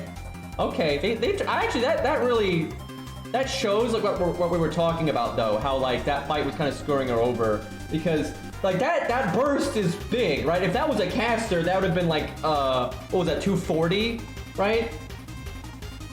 So that'd be 480, right? So 480, basically 500k, right? We basically did 500k just like that. And then there would have been a big crit after that. That crit would have been rather large. And we obviously had done damage before that. So that's not bad, that's not bad. Obviously, it's not like the best rider in the game. Like, of course not. But that's a lot more serviceable than they were before the buff, right? Like, that's still, that's solid. The thing is, chat, I'm making this big deal about the Yuri pirates and all this, but there's only 8 people that like Yuri pirates. There's only 8 of them. No one is trying to beat Demeter with on their new account where they just have like Yuri pirates and like Ushi. That doesn't exist. So it doesn't actually matter that much, unfortunately. There are dozens of us, indeed. Although if they got there'll be more of them, if they ever get an animation update. If they get buffed one more time, an animation update, they'll do way better. Yeah, Kentucky probably will do better, but if we want to be really fair about it, we need to use a Grail Kentucky, right? Because 20 levels and foes, so it's actually like 30 levels, that's so much, right? So we gotta do like for like here. Otherwise, people are gonna be like, oh look, she did better than Kentucky, or the same as Kentucky. But then it's just gonna be because we're 30 levels ahead, right? So we need someone with a proper Kentucky, which I really should have one. But I just never Grailed him because he never needs it, but if someone's got a good one, I probably will Grail him someday. Hold up, let me take a peek. Where am I with Grails right now? I kind of lost track. And we're about to get one more, so you can basically add one, whatever number we got here. Okay, so we basically have 5, and I have to save 2 for 2, so we have 3. And then I need 2 for Darius, so we have 1, which is going to go to Caligula, so we actually have none. Because yeah, Darius needs to go to 100, Ku needs to go to 120, and then Caligula needs to go to 90. So, yeah, not much QP right now because, you know, this game... Dude, QP used to be so easy on JP once you had, like, a really established account. And you kind of got in your base up. Because here's the thing. Let's see it. Okay, here we go. So this is even showing the units that I've got a 10-10-10 mixed in. When you first start playing an account, right, you start up a new account, right? You're new to the game, you're getting into it. You're obviously going to obtain some golds, but this is very important. As a free-to-play, or even a fish, and maybe even a dolphin, we'll go with fish though, the rate at which you're going to get golds throughout the year, you know, you're going to get some. Every year you're going to get a chunk of golds, right? It's just going to happen. But some of them you may not like, right? And it's not going to be at a rate that it will actually overpace the rate that you get mats and QP. It just doesn't, right? If you're playing the game just even decently active as your main account, the rate that you acquire new rare units is not going to outpace the rate that you acquire like resources. But that's not what an account is like, because when you make a new account, you can get every single FP summon unit that exists, right? And then you're going to get some other ones as well, like if you're rolling on banners and stuff. So you need to level David, you need to level Mash, you need to level Chen Gong, you need to level Hans, you're probably going to need to level Spartacus and Araj. The X account's going to have like their favorites, like maybe it's Serenity, maybe it's Ku or whatever, right? But you're going to have, you know, a good chunk of units. So when you first start an account, you're going to be in like material hell for a while, right? You're gonna have a bad time. But eventually, you know, like look, take my account as an example, because I went through this, but eventually I got Ku to 10-10-10, I got Mortar to 10-10-10, I got Billy to 10-10-10. You can see it on screen. I got all this shit to 10-10. I don't have to worry about it anymore, right? So eventually you get to the point where almost everything that your standard units, your favorite units, your farming units, they're all done. They're finished. So the only time I need QP or new mats is every time I get a new unit, which as a free-to-play, you don't get new units that often, right? Yeah, you do, but it's, you know, the interval between them gives you plenty of time to get mats from events and to get QP and all that kind of stuff, and it's no big deal. And I had gotten to that point for a long time. The main account was just coasting, right? It was great. I'm sitting there, just raking in the mats, no problem, barely having to worry about QP, sitting on like 300 million QP. Every time they add a new character that I cared about, I could instantly max them out, no big deal. And then it'd be quite a while before I had to deal with a new unit, so no problem, right? No problem. But then they added the coin system. And then all of these units that you see, look at all these units on screen right now that are either 10-10-10, so they're blank, or they're like 9-9-9 or whatever, right? Right, because there's some down here that are like 9-10-10 and crap like that, and like some of them are 9-9-9, and you know, she's 10-6-10, right, and 8-8-10, right, 9-8-10, right? They're basically done, they're just not black, 6-10-10, right? Anyway, so all of these units that would normally not be a liability in terms of mats and QP, not all of them at once, boom! Now all of them need it again. All of them need doubled, right? Because the coin skills cost just as much on QP and that kind of shit. They cost skill gems again, everything, right? You need mats, skill gems, QP. So I went from almost no one needing anything to my entire account, all of them needing it. And then when a new unit comes out, they need double now. Because if, let's say they added Henry V, I'm gonna hype this. I'm gonna be like super, you know, wanting to level him. And so he needs to get his normal skills still and his coin skills. So now he needs, you know what, if it's a 5-star, he needs what, 280 million QP now, right? That is so much worse than it was before. So new units are worse than ever, and all of your old units are now liabilities again that before weren't. So yeah, QP is just death, right? Like it is insane. That's why most of the whales right now, like, they use third-party apps to farm when they're sleeping, and they just farm QP daily. So most of them won't admit to that, but I know for a fact that they do that. Like, so many whales do that, because whales get units way more rapidly than everyone else. And a lot of whales, like, feel pressure to, like, always max out the new unit and always show off the new unit. And in order to keep up with, like, that rate of QP, because, again, a new 5-star is, like, almost 300 million QP, and if so, they add a new 5-star and a new 4-star because you have the coin skills, the regular skills, and any other units you're working on before that. I mean, that's just, it's like in no time you're going through like 600 million QP as a whale in no time. So they literally have to be constantly getting their QP up, and most of them use third-party apps to auto farm for them to return the dailies, like when they're sleeping and crap like that. That's what most of them do, because there's just no fucking way you're going to keep up with it otherwise. It's insanity. And like some of them will like say they don't do that, but the apps fucking do. And it's like you have those guys that get like Bond 15 in like 2 days. It's like that's obviously using the auto farmers, which I don't really blame anyone for using, right? It's just the issue is the fact that no one should have to use them.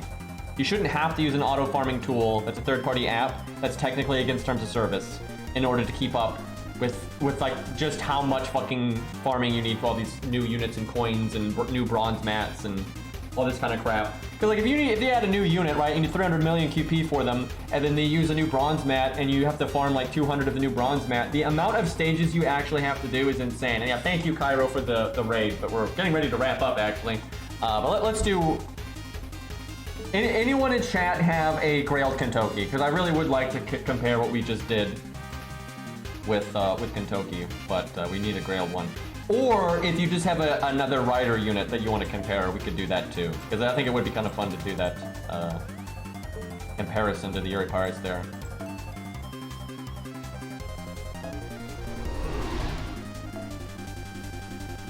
Let's see, what do we got here? Oh god, okay, we're not gonna compare to Aussie. That's just wrong. I guess we need a quick rider. Okay, well there we got Ushi. Yang CE, but that's not really OP in a team setting. It's actually kind of bad in a team setting, especially because we only have one burn command code. This would actually be kind of shit. We would need more than that. That sucks though, because Ushi is actually a fun comparison because 3-star. No, we can't use a 90 Kentucky. It's got to be the same because like that Yuri Pirates was so upgraded. We got to do like for like. And I presume that this Ushi is like for like, other than like, you know, the CEC, the command codes and whatnot. Okay, actually, no, never mind. I'm surprised. I would have thought this was 2K foe. It's actually pretty rare that you see a level 100 these days. It's not 2K foe, just because there's so many 2K foes out there now. Well, we got that. I doubt that's 2K foe right now, though. So that's AoE. So, Gambler, somehow you're the only person here that actually has a rider that's level 100 in 2K foe. Oh wait, they're not 2K foe? Wait, what? Gambler, I'm disappointed in you. Gambler, what have you done? I thought more of you, Gambler. Let's see, what is your Yuri Pirates? Let me see here. We got a Gambler again. It's on my Charlotte. Because that does good, right? So, so Gambler wants me to use Charlotte here. Oh, okay. I get it. That, excuse me, Chad.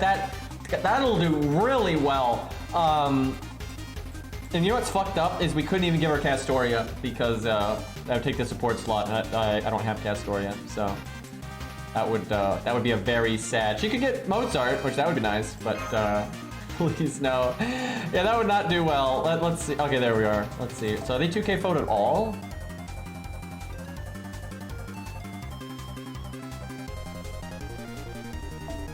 Nope. Well, yes, actually, just barely. So I'm guessing you're just now starting that. So what else? Okay, let's look here. No 100s here, other than them. So Booty Lancer's a possibility. I'm not looking at their stats because that's cheating. Got Hokusai. Hokusai is really popular, so it wouldn't shock me if... The Hokusai maybe, even NP2 versus NP1, so I'm leaning towards Hokusai there. So we know 2K foe on that. There are no other 100s here, so if there's anything else that's 2K foe, I feel like it's Hokusai. Nope. Do you just not play JP a lot then? Are you mostly in A? Because, so, it seems like it's only Charlotte, and then, just now starting on Yuri Pirates. Did I forget some? I don't think I forgot anyone. Yeah, I thought it might be Hokusai because NP2, level 100. Yeah, mostly in A. Yeah, I knew you mostly played in A, but I thought you still might have more 2K foes than that. But that explains why Yuri Pirates don't have it then. 90 Caligula. I gotta catch up, man. Everybody's grailing Caligula these days. Man, people keep Sansoning me, man. This is ridiculous. Okay, so technically, I guess we could use any quick unit. Doesn't have to be. Oh man, chat. You're talking about like for like on stats. I use my coup, right?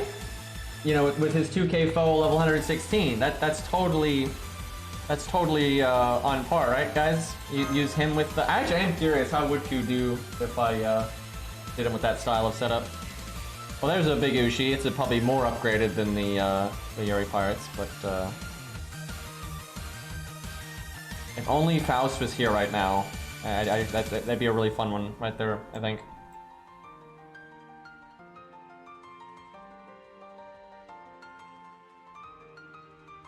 I mean, none of these are comparable. All right, chat. I'm gonna be a shit, and I'm gonna use Q. You can't stop me. My stream. It's my account. This is not like for like. This is not even remotely fair. Although I'll say this. Coup. Wait, no, I can't use coup because it's a saber. I mean, I still could. Actually, I'm very confident I could kill this boss with coup. but it would take forever, and that's not a comparison. But I was gonna say though, if the saber thing fucks up what I was about to say, but no, wait, no, Ku is better than them. I was gonna say they would have a chance just because they didn't die, right? So Ku's extra survivability wouldn't kick in because they didn't die. If they didn't die, then you don't need more survivability. But Ku has the low HP attack thing, which is not as high as theirs, but because of everything else, and it lasting 3 turns, I think he would probably win anyway. The main thing is, they were cutting it close on survival where Ku wouldn't, so you wouldn't have had like the fails earlier. But in terms of damage, Yuri Pirates might be able to come out on top on a good run. I think it would depend on like how the RNG went. Because Ku can line up really high damage too with his first skill, but they can also get the crits and they have the Star Absorb and the crit up and all that. So it wouldn't shock me if actually Yuri Pirates could win that. Actually, I think Ku can solo the dragon. I've gotten decently close before, and I've never had like a perfect run. I think if once he's 120 and he has his passive, the second passive is actually important because I need to use a non-starting in PCE. I think he can do it. And I think he might be the only Lancer in the game that can do it right now. Because I've gotten kind of close before, and I never got like a super lucky run. Like there's no way he's going to beat it with a 100% win rate, but I do think he can do it. I think one day that will happen, which is absolutely. I do not think another Lancer can do it right now. Let me look on that though, because there's some good Lancers. It's not like Ku's the only good Lancer for like raw value. But the thing is, like in a team setting, Ku is not always the best, but he's still good. But Ku's raw value for like his damage to survivability ratio is just nuts. Like it's absolutely ridiculous. Okay, other units that are Lancers that I think they might have a chance. Let's see. Canis does well, but even at 120, I just do not think. No, I don't think the Yuri Dragon can do it. I don't think so. They will start off really strong, but the ending, I just don't think they can do it. I think the ending is just way too much. I think they can do better than a lot, but I do not think they can do it. I've used them there before. Actually, I've used them several times, and I don't think so. If they ever get buffed, then probably. I don't think Enkidu can do it either, because Enkidu will, in the long run, will die so much faster than Ku will. If the dragon was divine, then Enkidu could do it, absolutely. If the dragon was threat to humanity, then Enkidu could do it, absolutely. And if it was both, then he really could do it. Yeah, Panda Lancer, good luck. But the only ones that are actually close, I would say, is Lolly Dragon. I think I said Yuri Dragon, excuse me, Yuri Pirates on the brain. But Lolly Dragon, Enkidu, maybe Scath. I mean, she's a bit more behind than the other two. Those are the only ones that I think would keep up with Ku, but I do not think they can do it. I do not think so. I think they can just have a better performance. Oh, and Canis is up there too. No, Canis really is up there too. Like, her performance already was okay, but she can't do it. I do not think a 120 Canis can do it. Well, yeah, technically, if you insta-kill, any of them can beat it. Although, funnily enough, Ku is one of the Lancers with insta-kill. Let's see, so it's Scath, Ku, Proto-Ku,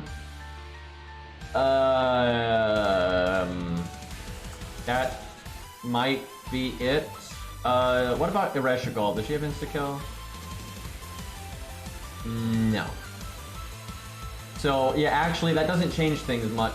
Valkyrie, that's only for demonic, don't start with me. Oh, Lee. Okay, yeah, Lee's got it. Ares has, but good luck with that one. But, okay, yeah, there's a few other ones. But yeah, that actually kind of puts it even more in Ku's favor because you cut out even more Lancers. Because the only competition he has, for like, whenever you're doing really tough solos with Lancers, Ku's competition is Enkidu, doesn't have insta-death. Lolly Dragon doesn't have insta-death. I guess Ereshkigal sometimes doesn't have insta-death, so... what else is he in I guess Scath is kind of in competition, and she does have insta-death, so that's literally the only one, though. But for pound-to-pound value, as far I've tested this a lot. As far as I can tell, for pound-to-pound value, if it's just straight survivability, straight damage, in the long run, Ku has the best value out of all Lancers. I'm not kidding. If they're all grailed, right? If everyone's grailed and maxed out. Because the thing is, grailing ultimately disproportionately helps Ku. Like, Enkidu doesn't gain that much from being... Well, I mean, he gains, but Enkidu gains less. A lot less than Ku does from being maxed out. Where if everyone's default, then Enkidu is actually disproportionately ahead of Ku, right? And then Enkidu is better than Ku.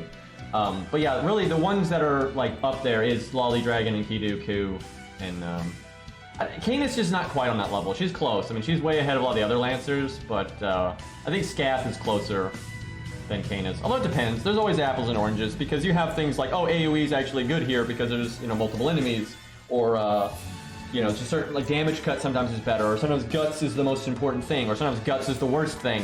You know, there's just all kinds of things that can mix up what's valuable, but that's why when you talk about straight value, you're kind of just, you know, you're not accounting for anyone's niches, essentially. How far could a fully pimped out Roma get? So like Super Romulus, not that far. I mean, like, he's just not that great of a solo unit. Like, he's okay, you know, he's not gonna embarrass himself in a solo because he's got okay damage, good normal card damage, some survivability, not loads, but he has a chunk. So there's nothing bad there, but nothing exceptional. I mean, there's so many Lancers that can do what he does, and then way better. Yeah, I've used Romulus plenty. I've really never been like super shocked by his performance. Like Canis is just straight better than him. If he ever gets buffed, though, he might become something. Because he's, you know, he's kind of, when you look at his kit, right, it's just nothing special, but, you know, he's more than some of his parts, and he does do all right. So if he got a good solid buff, I could see him getting up there.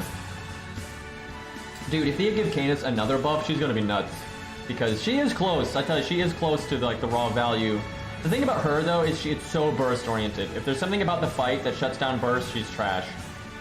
Like if a boss has like mini health bars and not that much health per health bar, that's really bad for her. She has some survivability, so I guess I'm exaggerating because like she still can live for a while, but she is very much about the burst, and if something messes with your burst, then she has huge problems.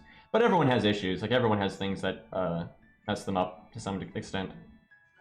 It's just, like, a lot of the things that mess Ku up, or they mess everyone up. I cannot think of something that really messes Ku up that doesn't mess other people up. Maybe other than Sure Hit, which normally when a boss has Sure Hit, it's not that big of a deal. You just use the evade when the Sure Hit's not up, and then you use the invulnerability from the Mystic Code or the Guts, you know, for the Sure Hit part. But it's still bad. And then there's some units that just don't care, because some units don't have evade, right? They have damage cut, Guts. Like, if a boss has Sure Hit, Canis doesn't care, right? Like, Canis just does not care. That has no effect on her, where it does affect Ku, right?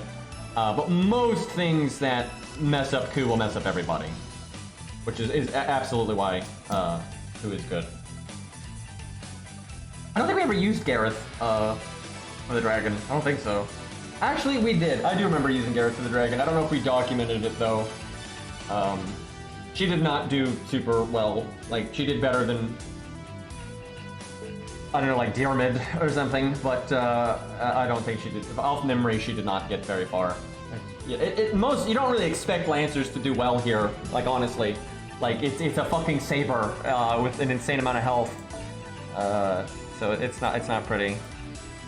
Let's see. Well, we need to do one more stage here. Oh, we do have that Scath, but mine's better than that one.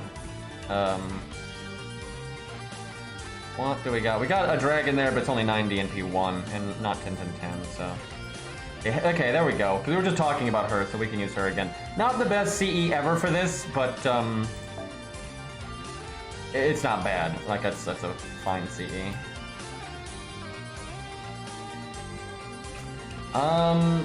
What is she gonna want? Mystic Code-wise. This is actually not the strongest Lolly Dragon. I've used one that was like 110. I think that was the best I used, off memory. Trying to think if she will live long enough to get value out of Atlas. Depends. So, this is tricky. Because ultimately transforming is bad. But, I mean, we're gonna have to do it at some point. I'm trying to think if it's better to transform early to get the third skill back again. Like, and first off, can I get the invulnerability back again? And if I can, is it worth losing the damage, like, really quickly?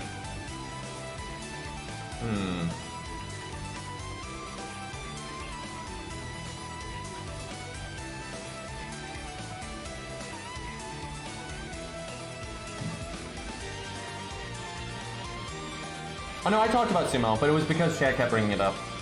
But I did it. I'm gonna go. I guess we'll do Atlas. Have to see how this goes. I feel like we need to invulnerability early because we could do it again, but there's so much that's bad about that. This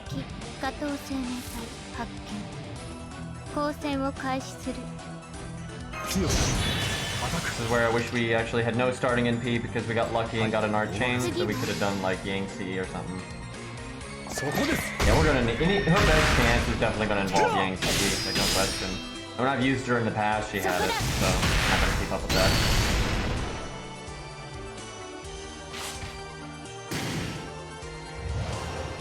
Slow-mo, by the way.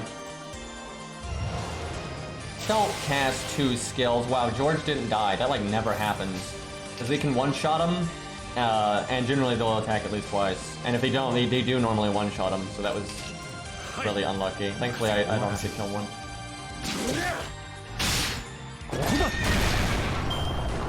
Yeah, I think we need Lost to be in chat if we want to use maximum Lolly Dragon. Because he's got a ridiculously strong one, and he has a level 100 Yang CE and all that stuff. This actually started good for her, but it actually ended up really bad. Because if she had Yang CE, she wouldn't have her MP right now. Because the deck just screwed her over really hard there. Although she could potentially, if she gets art card here, she could still get it. If she had Yang C. Yeah, okay, she could do art and she would still get it. So she could have done it. I'll do that for the Star Bomb. The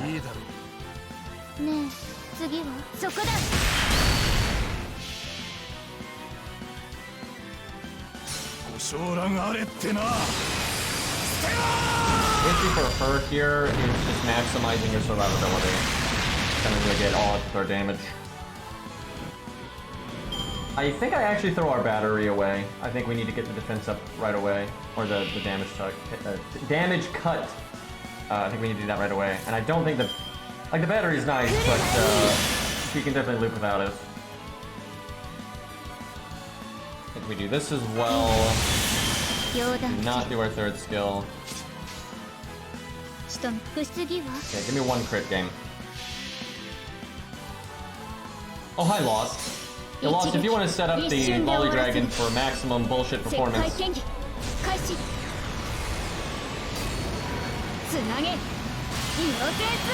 know what might really help her, and I mean like really help her. It's hard to say, because you definitely lose for doing this, but giving her crit down and because that's what's just gonna run you. And the more the dragon attacks, the more likely it is to eventually get a crit. So I definitely need to not use my third skill yet.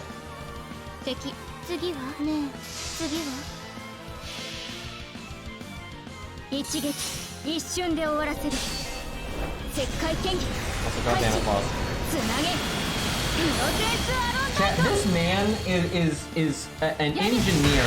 Imagine being a fucking engineer and you come into an FGO stream chat and you just act like a child. Who does this?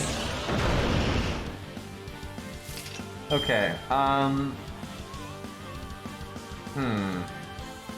think I have to do my third skill now. I refuse to believe everyone is an engineer, by the way. Like, I can buy there's more than one here, but like, I refuse to believe... Okay, hold on. Do I BB or art? I think I art, honestly. But you can see what I'm saying. She's not beating this. Like, it's not happening. No, we can do way better than this, though. Like, we really can. Like, 120 will help a lot, or 110. Yang CE, like, these things add up a lot.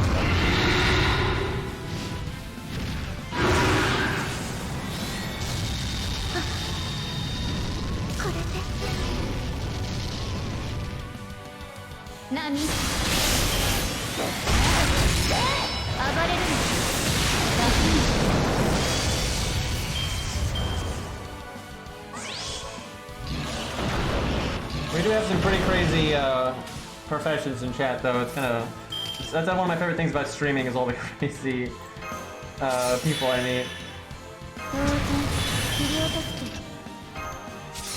Damn it, we're not gonna go around the wheel. We really want to go around the wheel with that. Like if we cast that one more time, that's really big. Why does she look so stupid in her stage 3, by the way? Like, it's such a bad design, in my opinion. It looks awful. Like, it's so bad. Like, it's all over the place. You've got, like, stork legs, then robot wings. Just, God, it's and the colors are atrocious. Like, I am so not a fan. Alright, somehow we need to live here. We got the damage cut, we got the health boost. Just live, forehead.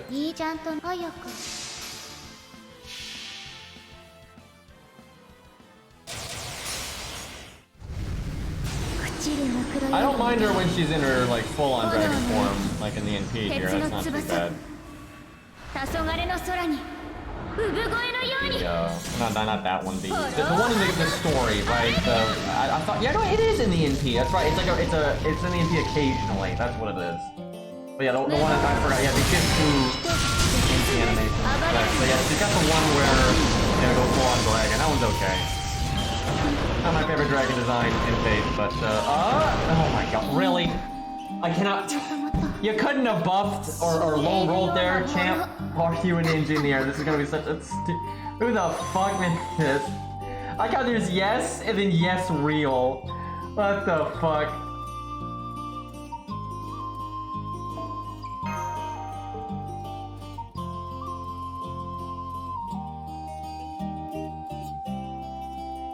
Test wall. If true, we have 12 engineers here. We have 14. I don't know if I believe that, chat. I don't know.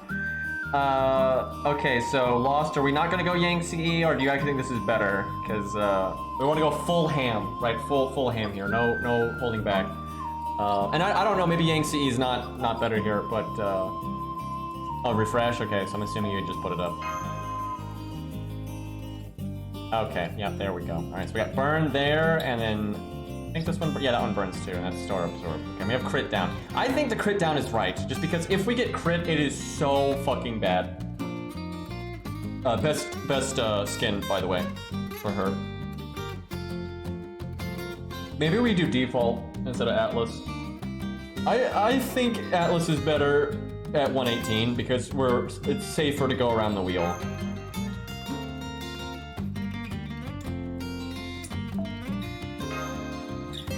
According to this, 16 people here are engineers. I'm not sure if I believe that or not. I'm not sure. I mean, there's only 200 viewers, and it's I mean, yeah. And now 18. All right, so 1 NP gain. It says real, how could it be a lie? Doubting chat. I have reasons to doubt my chat.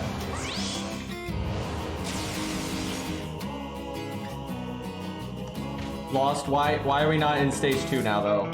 See, we had the stage 2 art, but now we're stage 1. Okay. I say it was best stage, but that was because it was stage 2. It's not actually stage 2, I lied. Okay, still need NP, so we'll do the art chain. Defense up 1, so hopefully it doesn't die. We already have enough NP though. That's true, being an engineer is a fairly broad concept, but still.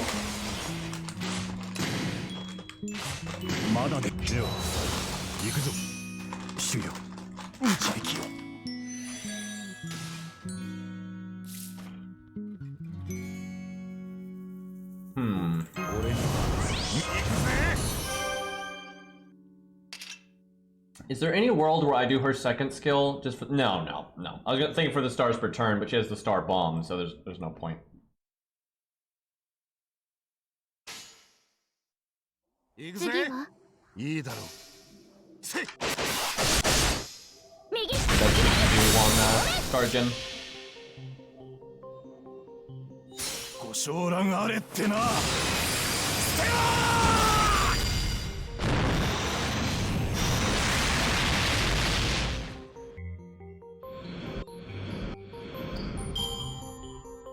All right, here we go. The question is, do I want to apply burn before the NP? I don't think so. I think you just take the hit for the 1 because I'm not going to have a battery. So we do this. I really do like having the crit down here. Makes me feel safer. The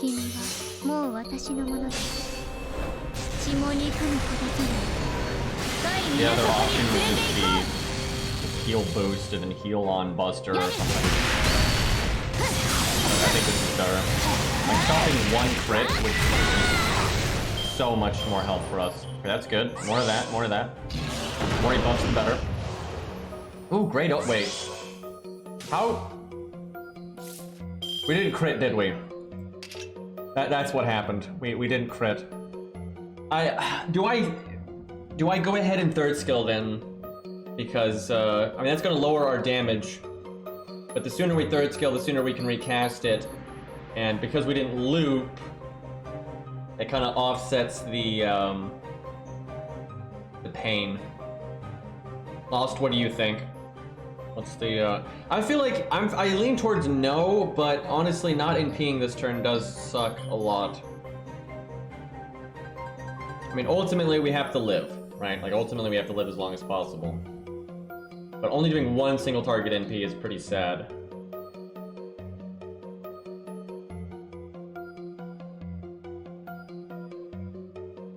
I mean, there's really there's nothing that you're supposed to use Grails on, it's just whatever you want. It's like, do you want a Grail for gameplay? Do you want a Grail because you like the character? A mixture of both? You know, it's just whatever you want. That's kind of the point of it, is you can make whatever you want stronger. Yeah, I think we use it now. Like, if I had looped there, I would not have done it, but because we didn't, I think this is the way to go. Maybe you don't do Buster Chain, though. I don't know if that's worth. Yeah, the only way you can give someone advice about Grails... Yeah, there's the dragon thing. The only way you can give someone advice about Grails is if you know their criteria, like if they want to Grail off. Because if someone's like, I only want to Grail off what's practical, then it's easy to give advice. I think most people they do a mixture of things. They might Grail some units for practicality and some units because they like them.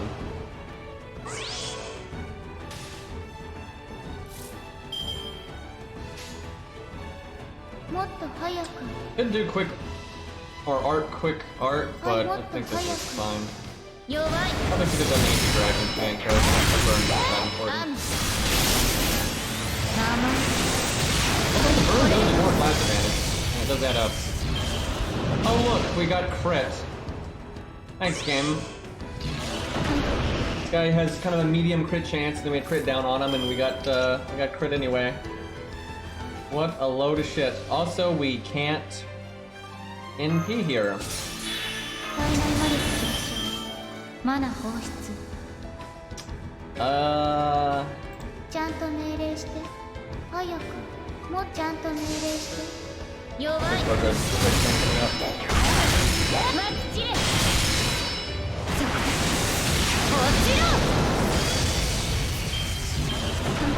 Five stars. Okay, that our crit down just prevented a crit, so that just saved us a massive amount of health. Actually, just prevented 2 crits. We would be dead right now.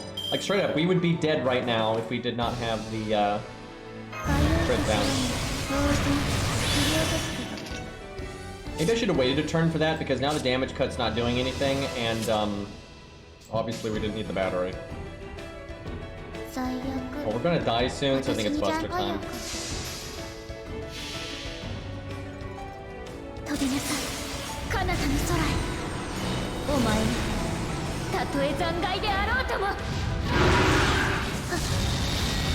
Yeah, I would take you with Grail, Zenobia. Zaw, that seems reasonable.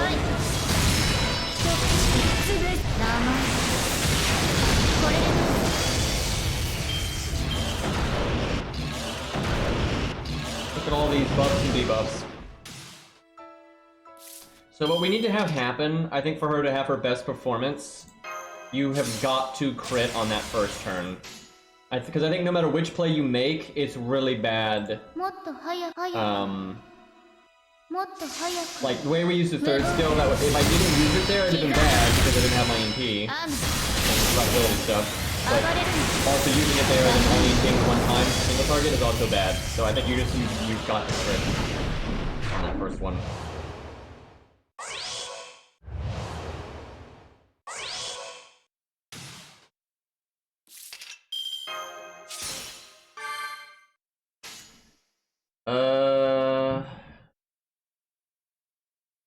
I want the crit down, but I also want to use my crit chances. Just get lucky, forehead. Yeah, we guarded, but it doesn't matter because we're moving the debuff anyway.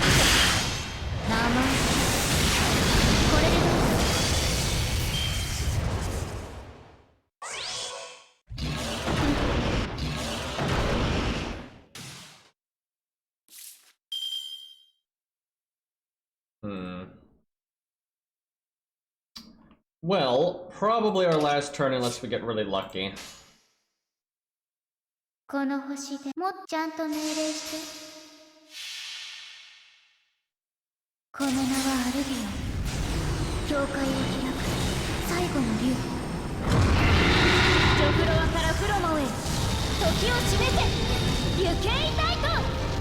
music didn't die, it was just choking, like it just would not load the song.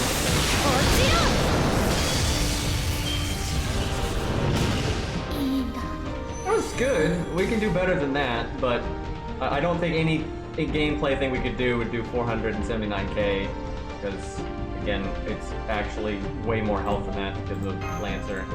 But we can get farther than that, I think.